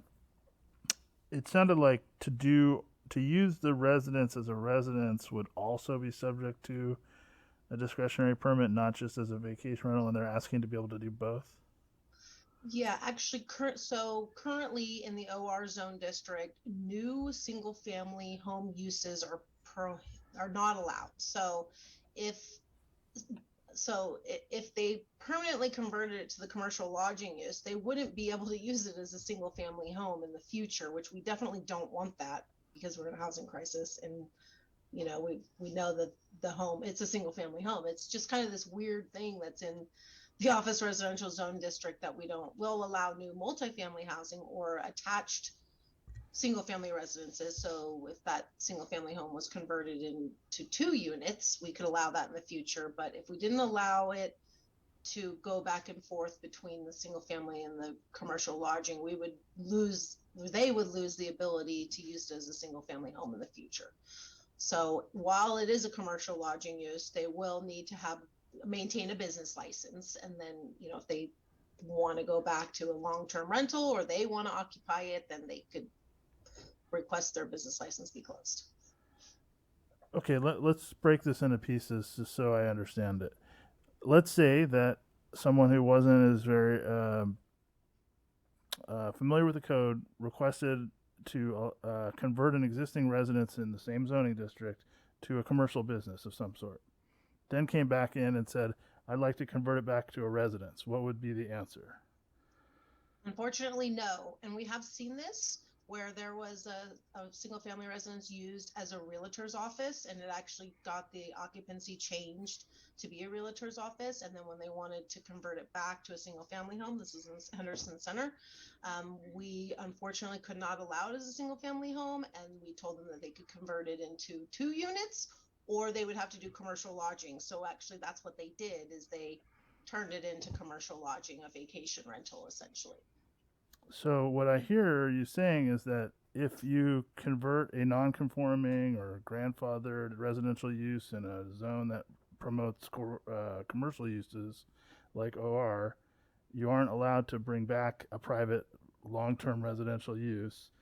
And you can do it in other situations like multifamily in concert with the, those provisions, but not as a private residence. And so yes. So the applicant is getting an allowance to preserve that non-conforming use, although they are transitioning to a conditionally allowed use for the vacation rental? Yes, they're getting the ability, they're being granted the ability to use it as a single family home in the future instead of making it either be a multifamily residence or I'm just struggling how we make the findings if we're transitioning away from something that's not conforming but is allowed to something that is more conforming because it's conditionally allowed. Single family residential uses are allowed to remain if they're existing, right? Right, that's the kind of grandfathering provisions of the code though, right? Yeah, so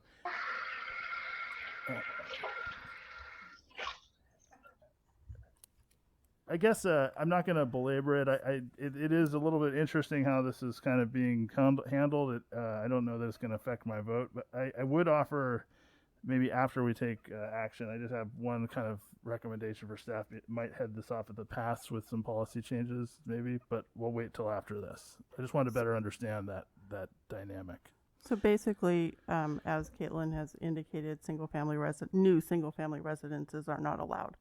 So if we change the use of this site to be commercial lodging only, then they would not be able to turn it back into a long-term rental or owner-occupied single-family residence. So basically what we're asking is that the single-family residence itself is going to continue. It's the commercial lodging that becomes a temporary use, but it needs a use permit, and so that's why it's before you. Sounds like very good advice to the applicant from staff. Yeah, it's sort of a crazy situation, but quite a nice solution to it. Ms. Castellano, would you educate me just a little bit on the noticing? How in general does this work? I went by the property today, so I saw it was posted. Is there outreach to neighbors and that kind of thing? Is it the standard, like within 300 feet or that kind of deal? Yes, it sure is. That they get a postcard, which has the basic project information as well as the Zoom info to participate in this meeting. And yeah, so within 300 feet, yes, everyone gets noticed standard. Okay, and no feedback from that? I did get the neighbor directly adjacent to them to the south. They did call and had some questions, and I directed them to the staff report published online and encouraged them to attend the meeting and provide any comments that they did. I think they just wanted to know what was going on, really. Okay, thank you. Mm-hmm.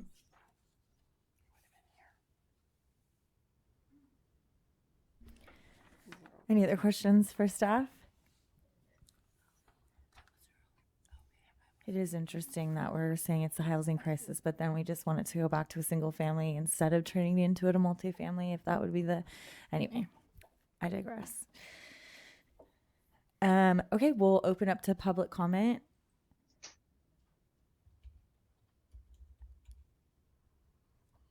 Would you like to speak? Okay. We'll move to any Zoom participants that would like to speak. As a reminder, you have 3 minutes.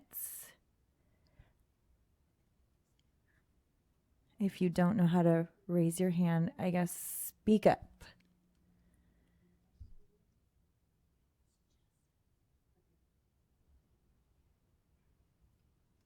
Okay.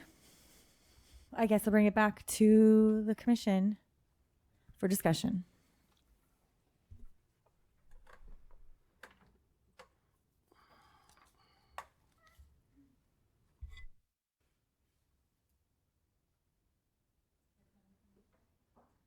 Commissioner Freitas, anything for discussion? I was just going to ask if Senior Planner Castellano could bring up the motion, and I'll make it, and we'll see if I can get a second, and then we can talk about cannabis. Way to go.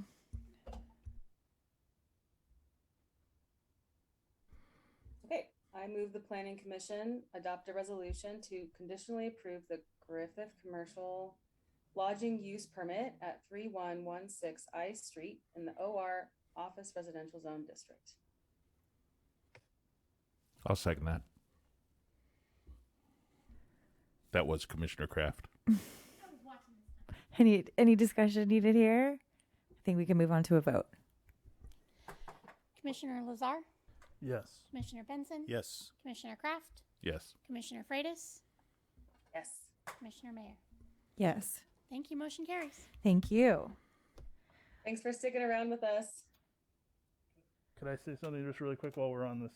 So one thing that occurs to me is, and this is really for staff, is if an applicant came in and they said, hey, I want to do a vacation rental, and if they were willing to couple it with like a legitimate commercial use, if we had pathways that said you don't need to go get a use permit and go to the planning commission, if you develop some kind of mixed use component, that to me would be a sensible way of preserving housing stock while balancing. This zone is pushing it to commercial, and that's why it's a use permit, that they have to clear that bar. So I think having pathways that acknowledge that we can have a balance of, and not just making it cookie cutter, it's got to be a duplex or it's got to be multifamily, it can be a mixture, but creating ways to get some more commercial online in these areas, which the zoning is essentially asking for, but while at the same time preserving the ability to keep housing or develop more housing where it's feasible. I think that would be a nice addition to our housing element policies or code. So I just thought it would be a good time to talk about that.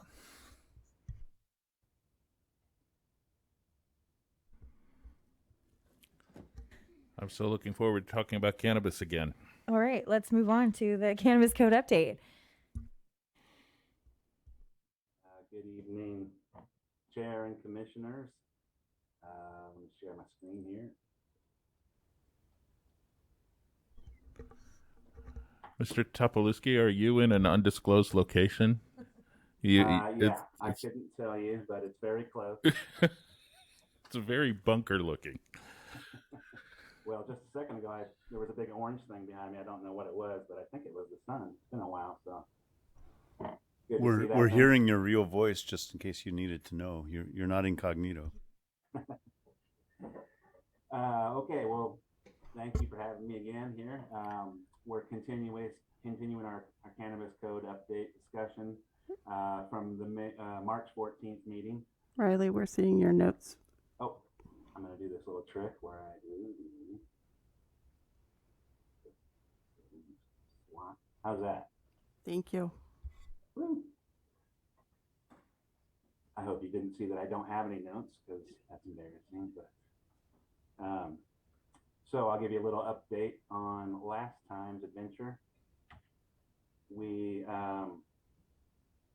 I gave quite a lengthy presentation last time, so I'm going to be somewhat brief this time and just walk you through the chain of events that led us up to now. So the proposed code was brought before you guys at the Planning Commission meeting on March 14th. And the Planning Commission voted 3-2 to table the item and instructed staff to create a working group, which we did. And the working group that we created included Commissioners Lazar and Kraft, with their wealth of cannabis knowledge. And it also included staff members ranging from the city manager, public works director, police and fire, code enforcement, and various other folks. And the result, the working group, it didn't change any of our originally proposed code, but we did have a nice discussion and brought up some good ideas. So just to give a very brief recap of the proposed code updates, they're basically fall into 3 categories. First and foremost is we're taking 12 permit types and we're whittling them down to 3: a general cannabis use, a retail cannabis use, and a volatile or chemical cannabis use. And we're also reducing and streamlining our fees quite a bit to help out some of the cannabis folks in these trying times. We offered up some improved enforcement tools, and we added some language to describe cannabis events as a special event type. So we do have a staff recommendation, which is to recommend approval and recommendation to the city council to approve. And with that, I'm sure we have a discussion. In the House tonight, we have on Zoom our consulting planner, Ben Noble, who wrote a good portion, probably the majority of the code language. So we didn't get to pick his brain last time. So he's with us tonight. And also, since this is kind of it's a text amendment and it's going to be a local coastal program update, Kristen Getz is very experienced at that as well, so she can help us. But with that, let's discuss. Thank you. Sure thing. Take it away. Well, we did provide a bit of a summary. I think the two of us, Commissioner Kraft and I, that met with Riley and others in the working group. And I think Riley correctly summarized it. There was no changes made to the code. There was a discussion about possibilities, merits, and problems with some of those. And I think I might have mentioned this at the last meeting, but I think it's worth repeating, and because it was something that I did not understand the first time that this was presented, and it proved to be a source of confusion, and that is that the Eureka City Code includes provisions related to cannabis licensing, but also to cannabis land use regulation, and they are not one and the same. And some of the confusion, I think, where I was asking questions to Senior Planner Topolewski, and we were kind of, missing each other, was that they've reduced the number of license types so that if you hold one license, you can do a myriad of different things, and you don't have to pay for 5 different licenses. That's a great benefit to the operators within the city. Where I was coming from was from a land use side and trying to make sure that we were opening up, where feasible and appropriate, the greatest number of areas in the city limits to cannabis uses, and lowering the barrier in terms of the whether it's principally permitted, discretionary permit, et cetera, doing it where appropriate. And that's where our discussion we had a pretty good discussion about that, and they've done a lot to do that, is my feeling. And then I think we didn't necessarily see eye to eye on one issue with regard to the cannabis infusion license type, which is taking something that's an extract and combining it with some type of product for ingestion, whether it's a cookie or an oil or a tincture. It's something that isn't an extraction use. It's someone else did the extraction, but you could theoretically do it as a cottage industry. And during the discussion we had, I think one of the members of the cannabis enforcement team or code enforcement was saying, they don't believe that you can currently do that at the state level, that the licensing provision at the state level doesn't allow for it. I don't find that to be, I haven't looked into it independently, but to me, whether it does or doesn't, the licensing provisions have continued to evolve. And so I'm still interested in seeing that be included as a recommendation. Ultimately, everything we do tonight is just a recommendation to the council, and they can take it or leave it. But I think that it is appropriate to consider it as a cottage industry, and we have pathways but I didn't feel comfortable making staff do more work to tinker with the code if ultimately there's not the political will once it goes before the council. So we can theoretically, if we chose to, include that in our recommendation or not. I would be willing, if we, once we get to a point of taking a motion, of trying to kind of frame that in my motion, and whether it gets a second or not, that's fine by me. But generally, I feel like staff has done a good job, and I appreciated the chance to have a more informal discussion and hammer out some of the confusion that I think was on display during the last meeting. I'll let Commissioner Kraft weigh in, though, and his takeaways. That was a good summary, and I guess in the meeting, I will say that I got a little bit huffy about the cottage industry parts, because I know that Eureka allows cottage industry for other things. It's, we're still in this place where weed is different, and I get that as a practical reality. And as somebody who works in the cannabis industry, I'm going to push to try to normalize that, even if it means competitors pop up at the cottage level for some of our products. So I think I'm in agreement with Commissioner Lazar that some kind of recommendation to the council that we look at paths for cottage industries to become possible, to become more normal. And whether that's in the core motion or a side motion, I'm not smart enough to know. But I think that's a useful place to go. And I'm very supportive of this code. We've been looking forward to this at my company for more than a year, and I know Riley and Swan have both worked quite hard. Obviously, lots of others, including the consultants, have, and it's nice to be at this point where I think we are now. I like the idea of just a suggestion about encouraging those cottage businesses. I think it's forward thinking and a great idea.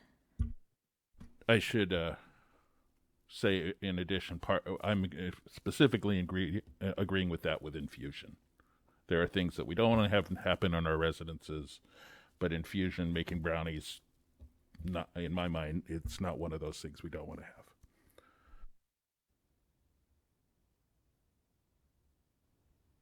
I'm curious to know if the subcommittee discussed, pulling out parks within a certain vicinity of playgrounds or other uses for children. Did that come up at all? That was something I had mentioned at our last meeting, but I don't know if it was discussed in any more detail.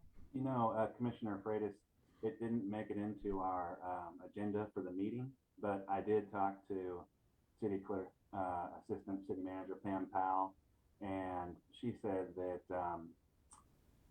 in their special event permit, there's similar language, and that it ultimately comes back to her or to whoever will be handling the cannabis permit reviews. I think it'll be the city manager's office to exercise some judgment there, and you can rest assured that we would never allow anything near a park or a playground that would be, have a negative impact on children or people that weren't intending to be there. All right, thank you. Sure, thank you.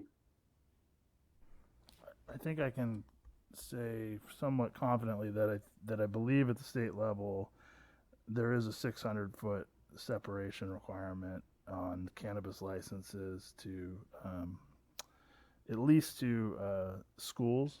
I know that, and so it likely is going to be handled at least on the school side of things, regardless of what our code looks like, because no one will be able to receive a state license, if that helps at all.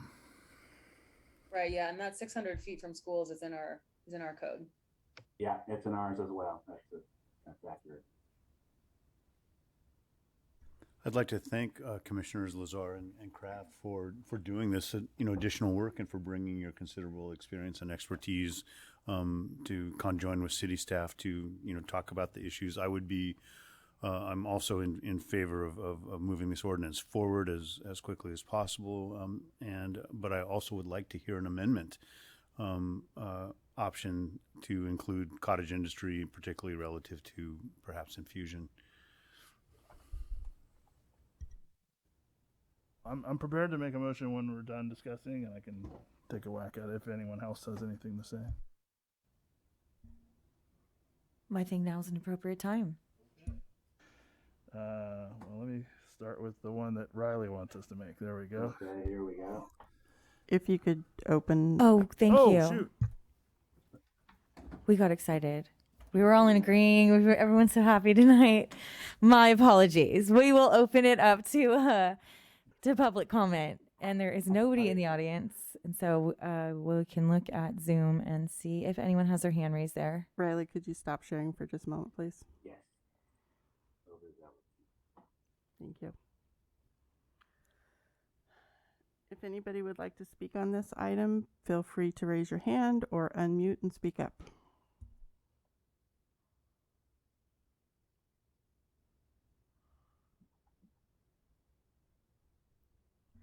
Okay, I'm calling that good. We're going to close public comment, come back to commission, and now would be an appropriate time. Okay, Riley, if you could bring that up again.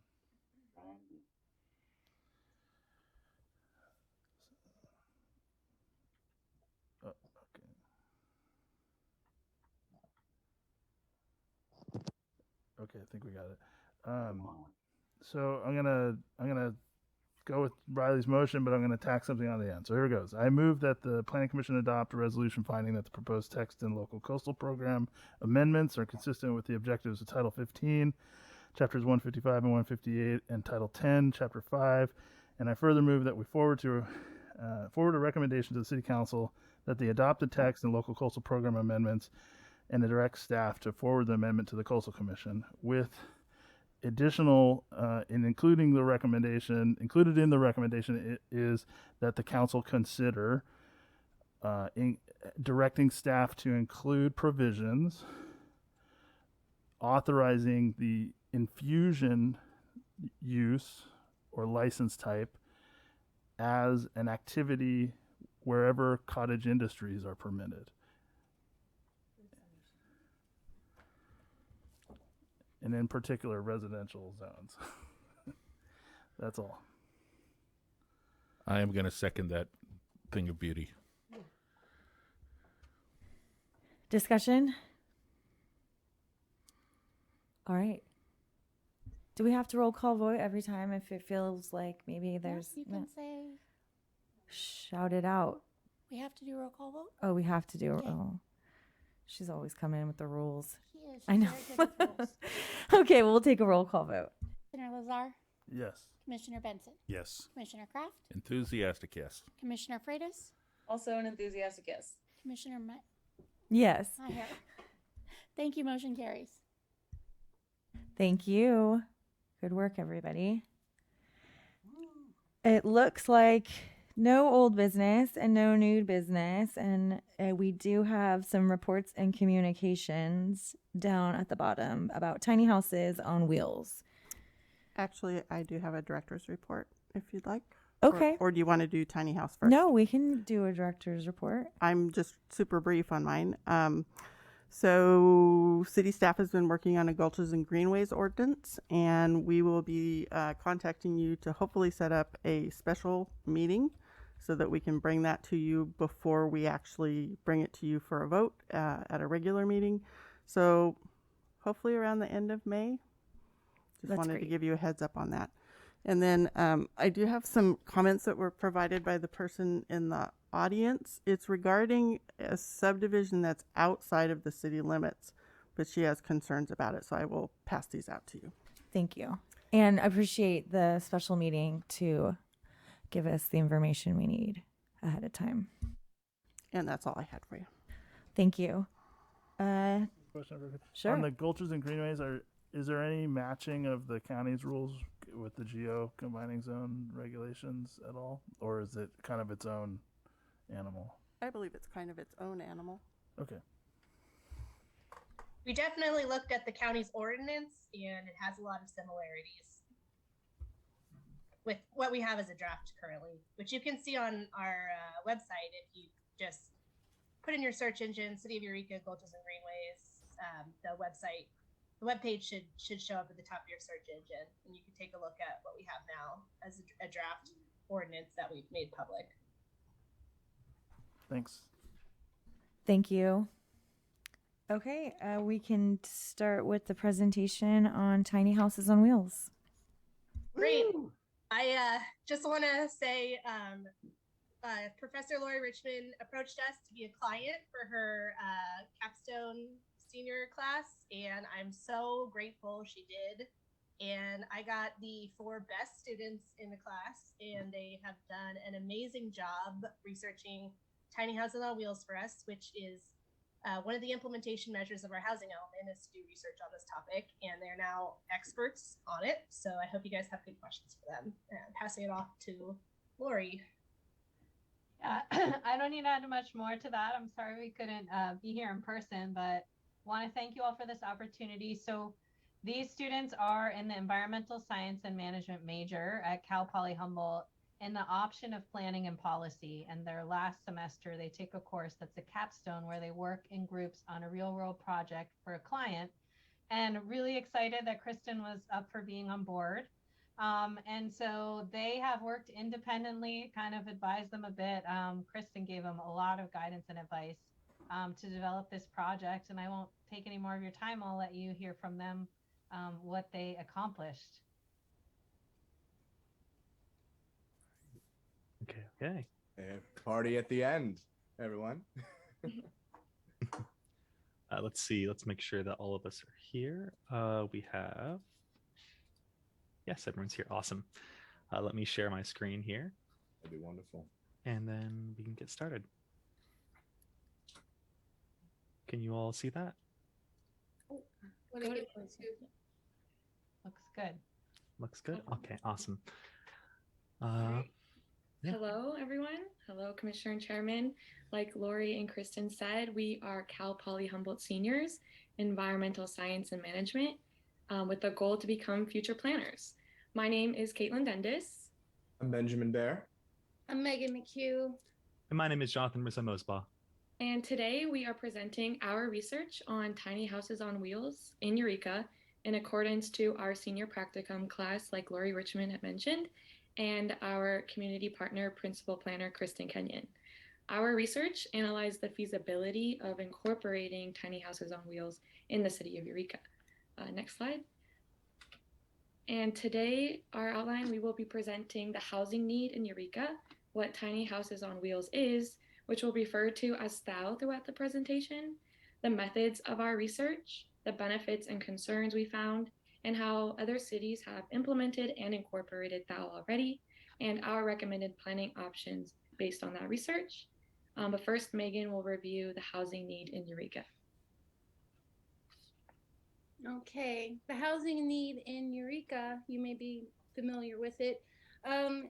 Recently, the North Coast Journal published an article, and in it, the Humboldt County property managers said that the rental vacancy rate for the region was 0 to 3%. And that indicates a very strong housing shortage. And according to the article, it's extreme even for California.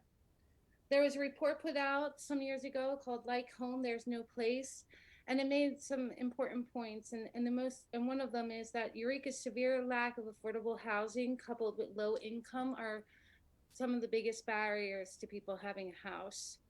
So if you look at these numbers on the slide, 3,390 units is the housing need for Humboldt. That comes from the housing element, and it's over an 8-year period.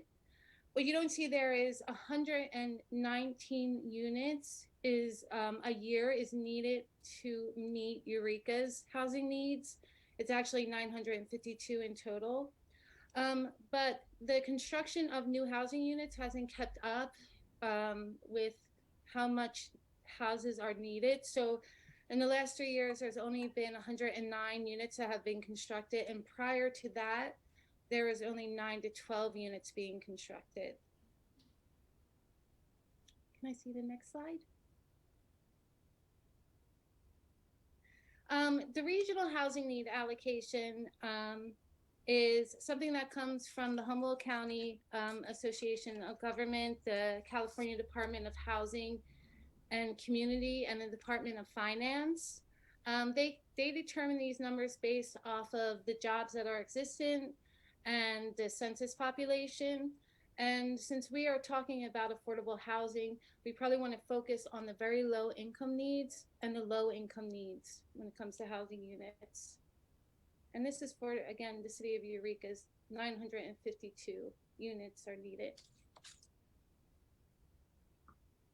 All right, so per what we were tasked to do, we explored tiny houses on wheels as a possible solution to, or avenue to help meet the regional housing needs allocation.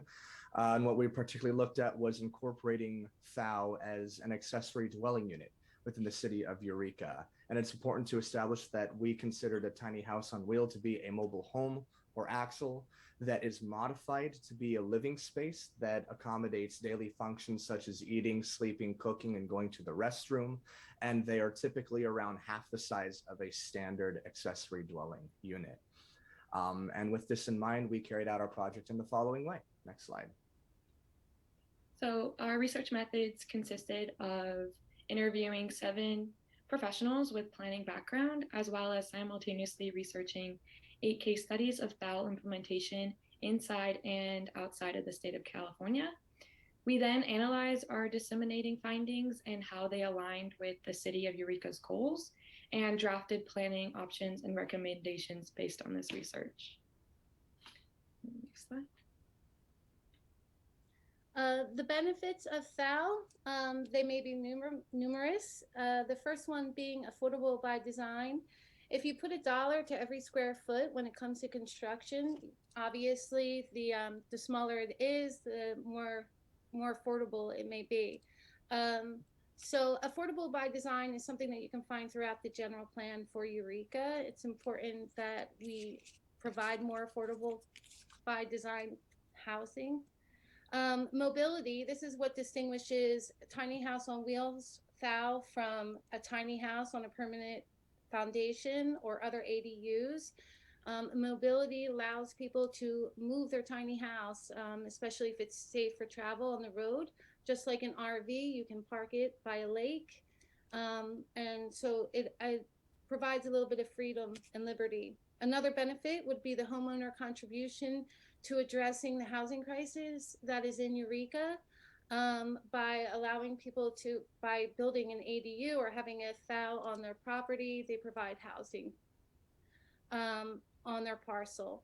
Infill development to avoid sprawl. So there's no new development required. You do not have to cut down woodlands to provide housing. There's no new infrastructure for streets, sidewalks. We're using infill, so it's development already there. Expanding housing inventory, that's another benefit, and ADU options.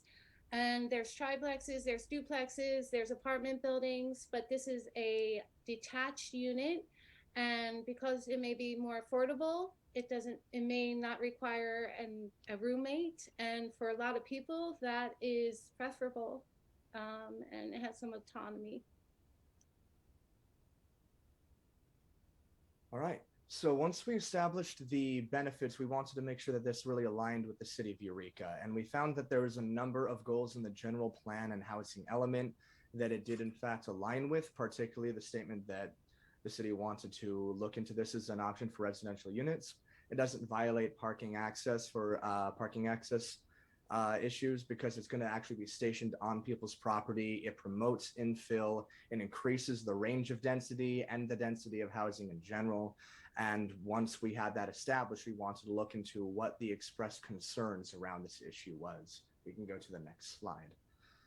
So the concerns surrounding THOW are at present in context. They're before planning and regulation, and on various levels. The first one was that because THOW, the affordable by design function of it, that if we impose too many codes onto thou, it could raise the price of it steeply for people who want to purchase a thou or rent with thou.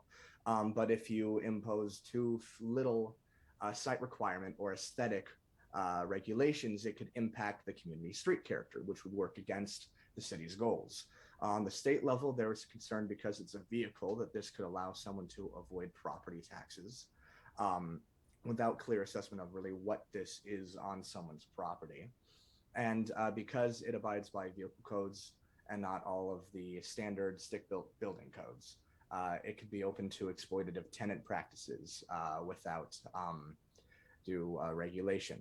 And because it's a vehicle, it runs the risk of depreciating in value over time, as vehicles do. So with all this in mind, we branched out beyond Eureka to look into the implementation outside local. Next slide.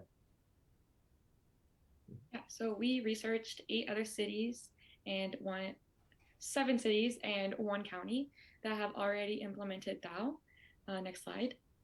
We reviewed 5 cities in the state of California, being City of San Diego, San Jose, San Luis Obispo, Fresno, and Los Angeles. 2 cities outside of California, being the city of Portland, Oregon, and the city of Eureka, Kansas, as well as looking at the implemented plan by Humboldt County. Next slide. Overall, we found that implementation has occurred within the last 3 to 2 years on average in these 8 places. Terminology varied from movable tiny houses to also recreational vehicles as tiny homes. So terminology and just overall names were different. But when it came to classification, zoning, utility connections, and DMV registration, they were all pretty unanimous. Classification was primarily ADUs or accessory dwelling units. Zoning was primarily residential zoning. Utility connections were required in majority of the other case studies, as well as DMV registration was required. And the next slide. So now that we've taken a look at how these other places have implemented thou, we created some recommended planning options that the city can take that might help mitigate the concerns and reap up the benefits. First, we have classification. We determined that these thou be classified as RVs and as ADUs. We'd also recommend the zoning be an R1 zoning area, which is low density single family dwellings to promote infill development. When it comes to site requirements, there were a couple of site requirements that we saw across the study locations, one of them being parking codes, parking pad codes. These parking pads are kind of made of concrete, asphalt, pavers that the thou sits upon. And this is kind of give it a stable structure to sit upon and to prevent movement. So including bumper guards or other measures to prevent movement might be viable. Also, setback codes were something that we saw also with other properties, and also setbacks from other structures in the lot, such as a shed, and setbacks from the primary residence. We recommend 6 feet from the primary residence and 5 feet from the other structures. When it came to aesthetics, one of the main concerns was effect on the community character. So aesthetical codes were seen across the research areas. So we took some of those and we took the ones that would fit for Eureka. These would be excluding certain exterior materials such as laminate and metal sheathing. Having at least double pane glass, this is mostly for energy usage to reduce that, and to include an exterior trim in the windows and doors to make it look more like a home. Also, hiding from view the mechanical equipment of these thou, such as the wheels, the hitch, and the trailer itself, make it look more like a home and reduce impact on the view of the neighborhood. We'd also recommend, for a similar reason, having fixed walls so that it looks more home-like. Another concern that we saw was that people were worried that if these thou were put into place, they wouldn't be good places to live and they would not be humane. As such, we would recommend that utilities such as sewer, electrical, and water be connected unless there's sufficient proof to show that it's adequate, safe, and sanitary. Okay, DMV requirements. We suggest that Eureka, if they were to allow for thou to become ADUs or be used as permanent housing, that they follow or they mimic Humboldt County's ordinance for thou, which is that they, when it comes to DMV requirements, so they have license and registration with the California Department of Motor Vehicles, and they meet ANSI requirements, or the California Building Code for the actual structure. And ANSI, which is American National Standards Institute, refers to plumbing, fire safety, fuel systems, and construction codes for RVs. So it's either one or the other. And we would also suggest that the tiny houses on wheels thou be built to the dimension of 8.5 feet wide and 13 and a half feet tall. To go outside of those perimeters means that the vehicle may not be safe to drive on the road and would require a different kind of permit, an oversized permit to drive, but otherwise it's safe for travel. For community engagement and incentives, we recommend that the ordinance or legislation or regulations on THOW be established in a standalone document for easy accessibility. This is one issue the city of Fresno ran into, where they had the ruling on this in their large housing element, and people didn't even really know that it was an option. So by making it a standalone document, people can easily see it and learn everything they need to know about THOW immediately. And for financiers to clearly define THOW for that, to streamline regulation and to consult directly with local financiers so as to help with accurately valuing these additions to property and creating various different incentive programs and loan programs for THOW to help promote its adoption in the city.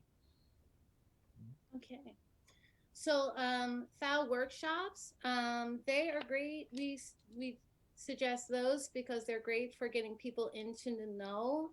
You can host workshops that will allow people to learn more about reading and planning design, or what materials that they can use to build the THOW, how to build it up to code, what the costs are, and how to finance it to rent out and keep on the property, and basically to troubleshoot. And the more you get people into the know, the more you can get people into ADUs and infill. So along with education program, this reiterates a little bit of what Ben said. This is actually something that I found in Eureka's general plan, and it's an action that is ongoing, and it's an ADU ambassador-like program where you direct education towards the credit union, lenders, bankers, and the people who would help finance an ADU and help homeowners financing. And so we suggest that educational program that is geared towards those lenders also include educational material on THOW. Lower the cost of residential sewage hookup. This is something really interesting that the city of Portland did. And what they did is that they charged a small fee so that they could waive a systems development fees that could slice up to around $16,000. And that waiver was was done with the agreement that the homeowner would not charge overnight fees or would not use it as an Airbnb, but would actually address the housing crisis with it by making sure that it was rented out for permanent housing for 10 years. And so when they put this into play, they saw a huge jump in how many people were allowing for in using this waiver to have ADUs and create more housing. So as we kind of come to the conclusion, our team was asked, can we make tiny houses on wheels work for the city of Eureka? Is this feasible? And we believe that yes, it is. Tiny houses on wheels align with a number of the city's goals, and they have a number of benefits along with a little bit more of a diversity of attraction. When somebody gets a tiny house on wheels, it is theirs, and they can move their own, kind of have their own autonomy with their space and move that where they see fit. Without concerns being properly addressed surrounding THOW, we can expect some negative feedback from the community and some obscurity and ambiguity around it. But luckily, all of the concerns are addressable, and community engagement is key, really involving the community in this. And we hope that our planning options and recommendations provide at least a good backbone for how to make this feasible for the city of Eureka. And we thank you for your time and consideration.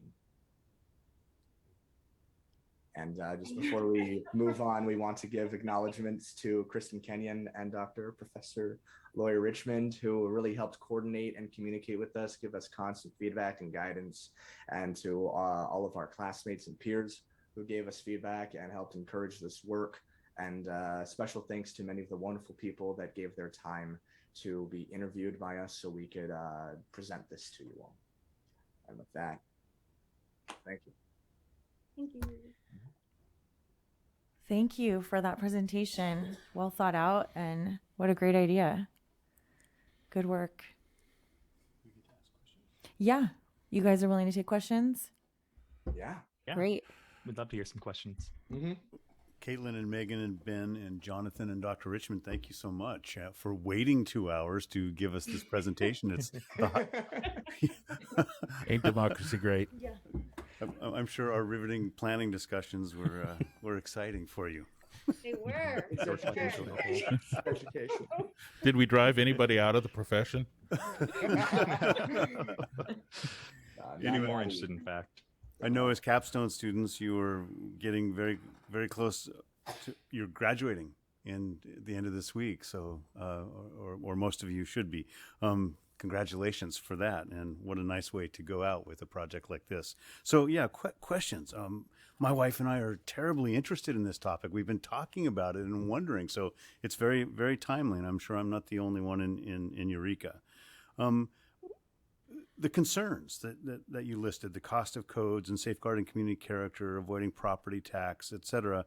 The two that really hit me that I'd like you to speak more to is the definition as RV and avoiding property tax. What are ways around that here in the city of Eureka?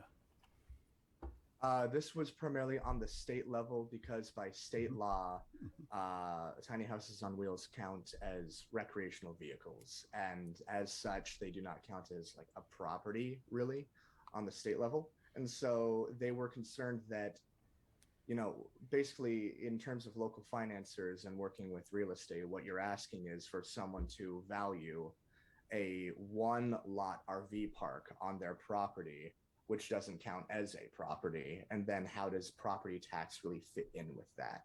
How do you, so there was like a reduction or avoidance of property tax that was expressed with our interviews. And that is where collaboration and consultation with local financiers and really defining what tiny houses on wheels is going to be very important in regards to that. It's not built on a permanent foundation, and I think that's why the taxes are kind of in this vague place as far as that goes. Yeah. Does that answer your question? Yeah, it does. It gives me information to continue that question towards Principal Planner Getz. My understanding is there's some kind of an ordinance against the use of inhabiting RVs on residential properties in Eureka past a certain amount of days. There's some limitations on there. Would this get in the way of that? How might we reconcile? There's actually, if I can answer, I have some of an answer. Go ahead, Megan. I think that from the person that we had a conversation with someone from the housing and development from the state, and they really made it clear to us that it was up to the jurisdiction to determine what they wanted to pass as housing. And so the only people that would stand in the way, it wouldn't be the state. It's the city itself that would stand in its own way as far as what it wants to allow. We've seen a lot of cities that do allow for this, St. Louis Obispo, Portland, other cities from California that are more important. But San Luis Obispo, Fresno, help me out here, I'm drawing a blank. But they do pass it, and it does become permanent housing. Thank you, Megan. I think we are standing in our way in Eureka a little bit, but I wanted to get an assurance of that or confirmation of that from Principal Planner Getz. So currently, living on a permanent basis, and a recreational vehicle is not allowed unless it's in an RV park. But as we move forward with looking at the regulations for tiny houses on wheels, we would be looking at those kinds of things that we already have in the code and determining what needs to change, what needs to be deleted, etc. So. And if I remember correctly, when we were doing research for this, I think it was you could stay 12 days in an RV out front. And in a lot of the codes that we saw, it mostly had the RV, the tiny homes on wheels in the back of the property or the side of the property if it was far enough from the front. So that's one thing to take in consideration with these. And I believe we also, in our draft recommendations for code, we included that. Thank you. I do want to follow up that they have how many pages is your report? 29, I believe. They have a report that includes actually even draft code language to try to address some of these challenges. So I think there's a lot more rich detail in there if folks want to follow up. Yeah, we'll email that out to the commissioners after this meeting. And they also did this great typology where they looked at these 6 jurisdictions and broke down all the pieces of their code and compared them all, which is really great for drafting new code. We also included links below them so that if you want to check it out directly, you can just click on the link and it'll take you directly there. Great. That's a real resource. Look forward to receiving that. Thank you. No problem. I did appreciate too the start of language that would kind of delineate between what we consider an RV, right? Like a trailer versus a tiny home. And I think that that is going to be an important part of that, because certainly people are going to have a lot of opinions about some kind of fifth wheel being parked in their backyard. So it was a nice attention to detail there. And I really liked that you're saying to pull it out and make it a standalone. There's a part in the code now that allows for tiny houses on church parking lots. That's like buried in the code. And I always wish that that would come out a little bit more, because it is a great opportunity to kind of provide some infill.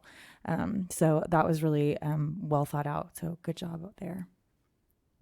Yeah, we were very passionate about that, because when we were doing research, we noticed that some of the places we researched had separate documents, which made it super easy to find what was allowed, what wasn't allowed, while others, it was buried in the code. And we wanted to make sure that people had access to this. I wanted to ask a little bit more about the RV part. So obviously the aesthetics of the examples that you showed are gorgeous. Are those the real differences between a tiny house on wheels and an RV, or are there other things that delineate? By design, they are very customizable. So some examples that we saw, we chose very nice examples for this presentation. Sure. But some examples that we saw were very, very simple by design, but also not junky at all. People, when they get to customize their own living quarters, where this is their tiny house on wheel, you have a range of people who are really just trying to either make it functional, or they're really trying to make it kind of an extension of them. And this aesthetic requirements really that we explored were really just about making sure that that wouldn't take away from community character. And tiny houses on wheels in the end come in very different designs and yeah. And just one, I always have one dumb question. So this is the dumb question. You said that these are generally half the size of a traditional ADU. What is the square footage of a typical tiny house on wheels? Okay. I cannot say that we said that with absolute certainty. I didn't go into finding all the data out there for square footage of ADUs, but it was quoted to us that maybe like 800 square feet was maybe a typical size for an ADU. And so Appendix Q, which is the international standard for tiny homes, is 400 square feet. And then what general plan from Eureka would say is affordable by design is 500 square feet and less. And these are and less. So it would be half the size. And so would require half the space maybe of a typical ADU. Okay, thank you. What can you tell us about the price range? I know they're highly customizable, but like, just give us a ballpark. What do these things cost? I've seen a lot of numbers. I'm sure we all seen a lot of numbers. It can go from $50,000 to $120,000. And of course, if you do things yourself and you're in the construction and you know how to build things well, then maybe, and you already have material for building this, and maybe that's a different situation and different costs for you. So, but depending, some of the furniture has to be custom made, and I think it depends on what your preferences are. And then there's, I like any ADU, there's a lot of costs associated with the sewer, the electricity, if you were to have that hooked up to your house in the back. So, but as far as there's less building material, so there would be less need to purchase building material. Yeah, so we basically found that costs will vary depending on the required ordinances for utility hookups and parking pads as well. Thank you.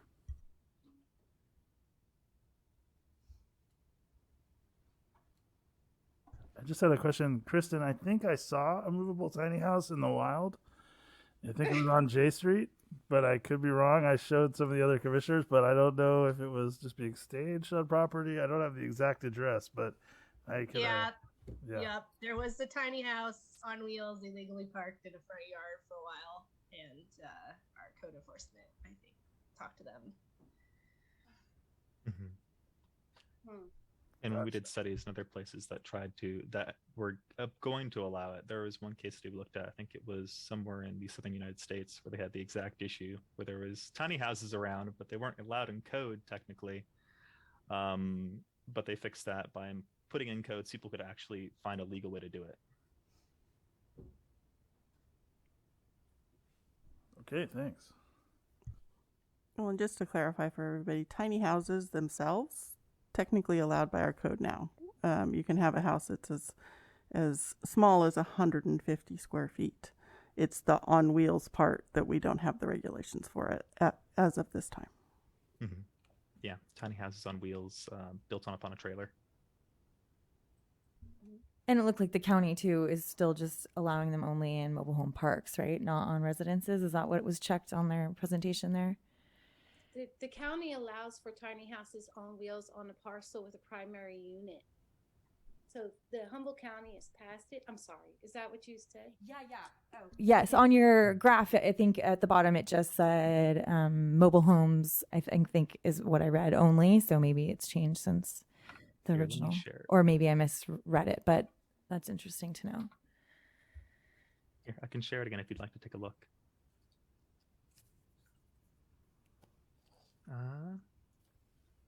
Humboldt County. I think that last line. So you're saying now that it can be actually on any parcel? So it can be on a parcel with a primary unit, and it doesn't require the same utility hookups for sewer because they can allow for a septic field and a septic tank.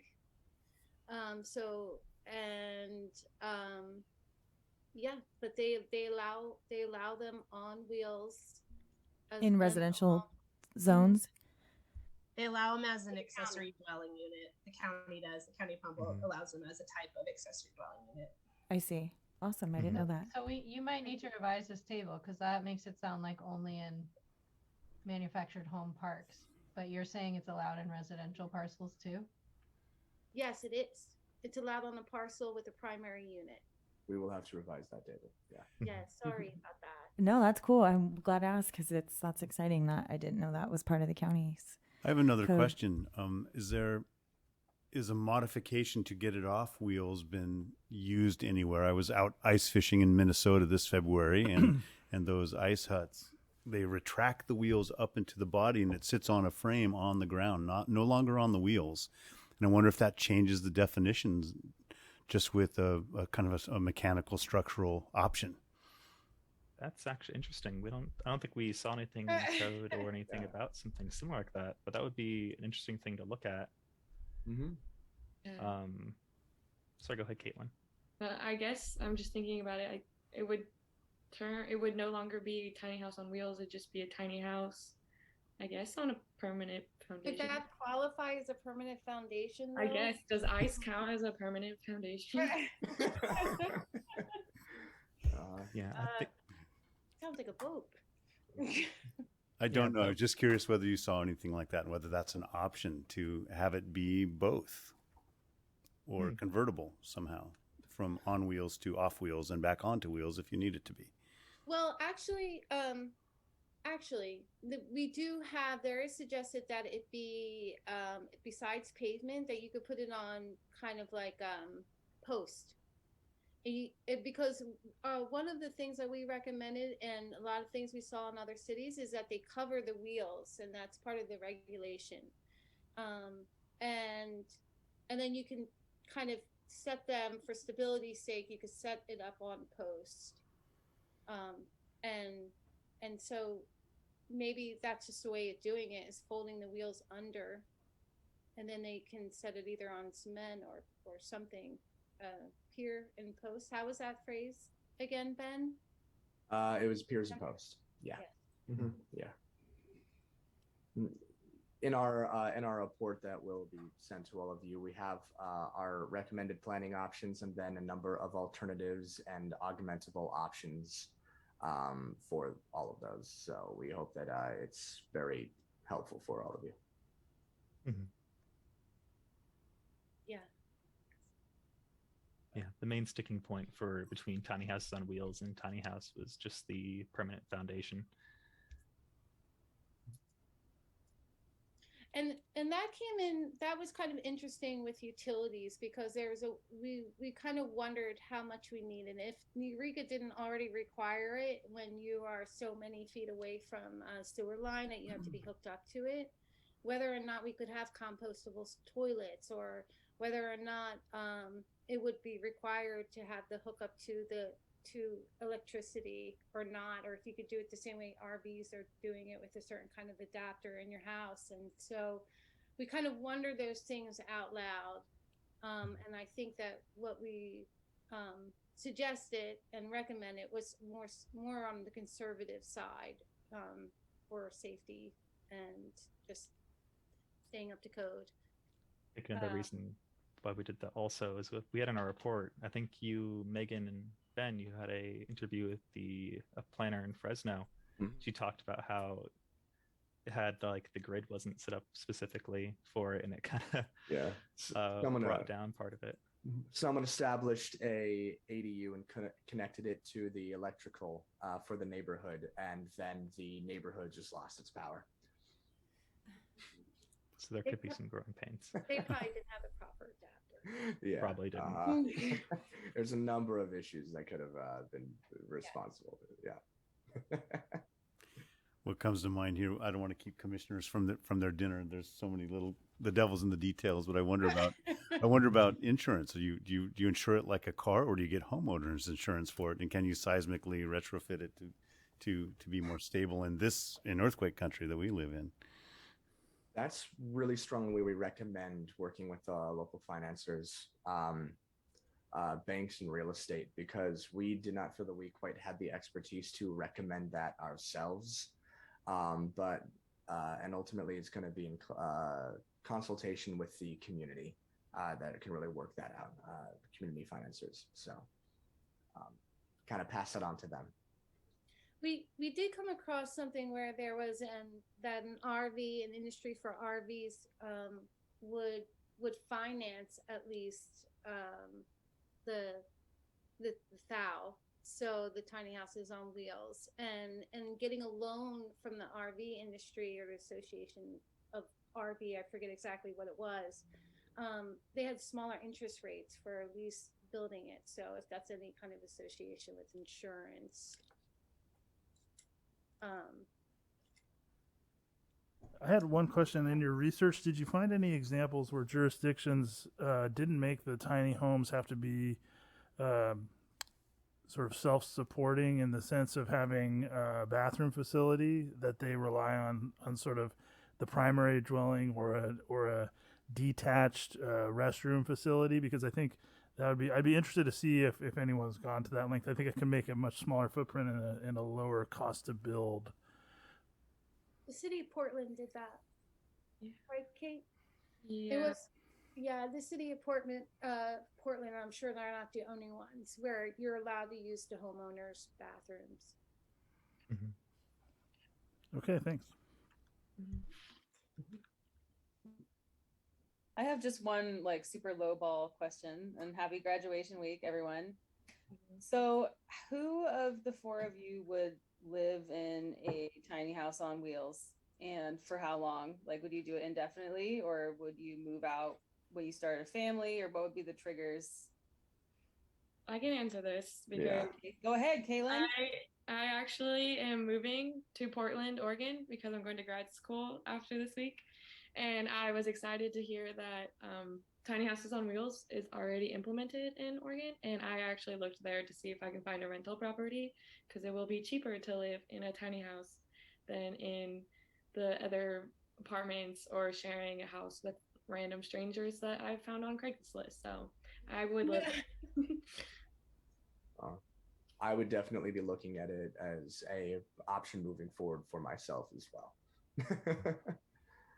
I've definitely thought about it. My main thing for me is I'm very tall, so it's a bit different situation for me there. Well, but if I was less tall, I would definitely. I have a family, so I don't, it's not as appealing to me, but I did just purchase a home and we live in Arcata now. So it's more like, will we have an ADU on our property in time? Not now, for sure, because I've been living in the back of someone's yard for a long time with my sons. So right now I'm just going to relish having our own property. But I think that, it's something definitely to consider, and the fact that it's smaller is appealing, I think. So, Nice. Well, thanks, you guys, and yeah, great job on your presentation. Thank you. We're very glad to have presented it.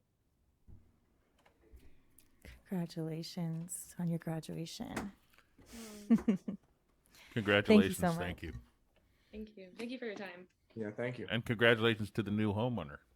Thank you. Baby luck on the shoulder. That's what happened. Yeah. Hopefully the other three of you are going to stick around and invest your education here in the local community. That's my plug, to stay in Humboldt. Noted. We Definitely do shown have some interest. new planning positions coming up with the next fiscal cycle. So just putting that out there. Will apply to us relatively soon. Okay. You got a pre-interview in tonight. That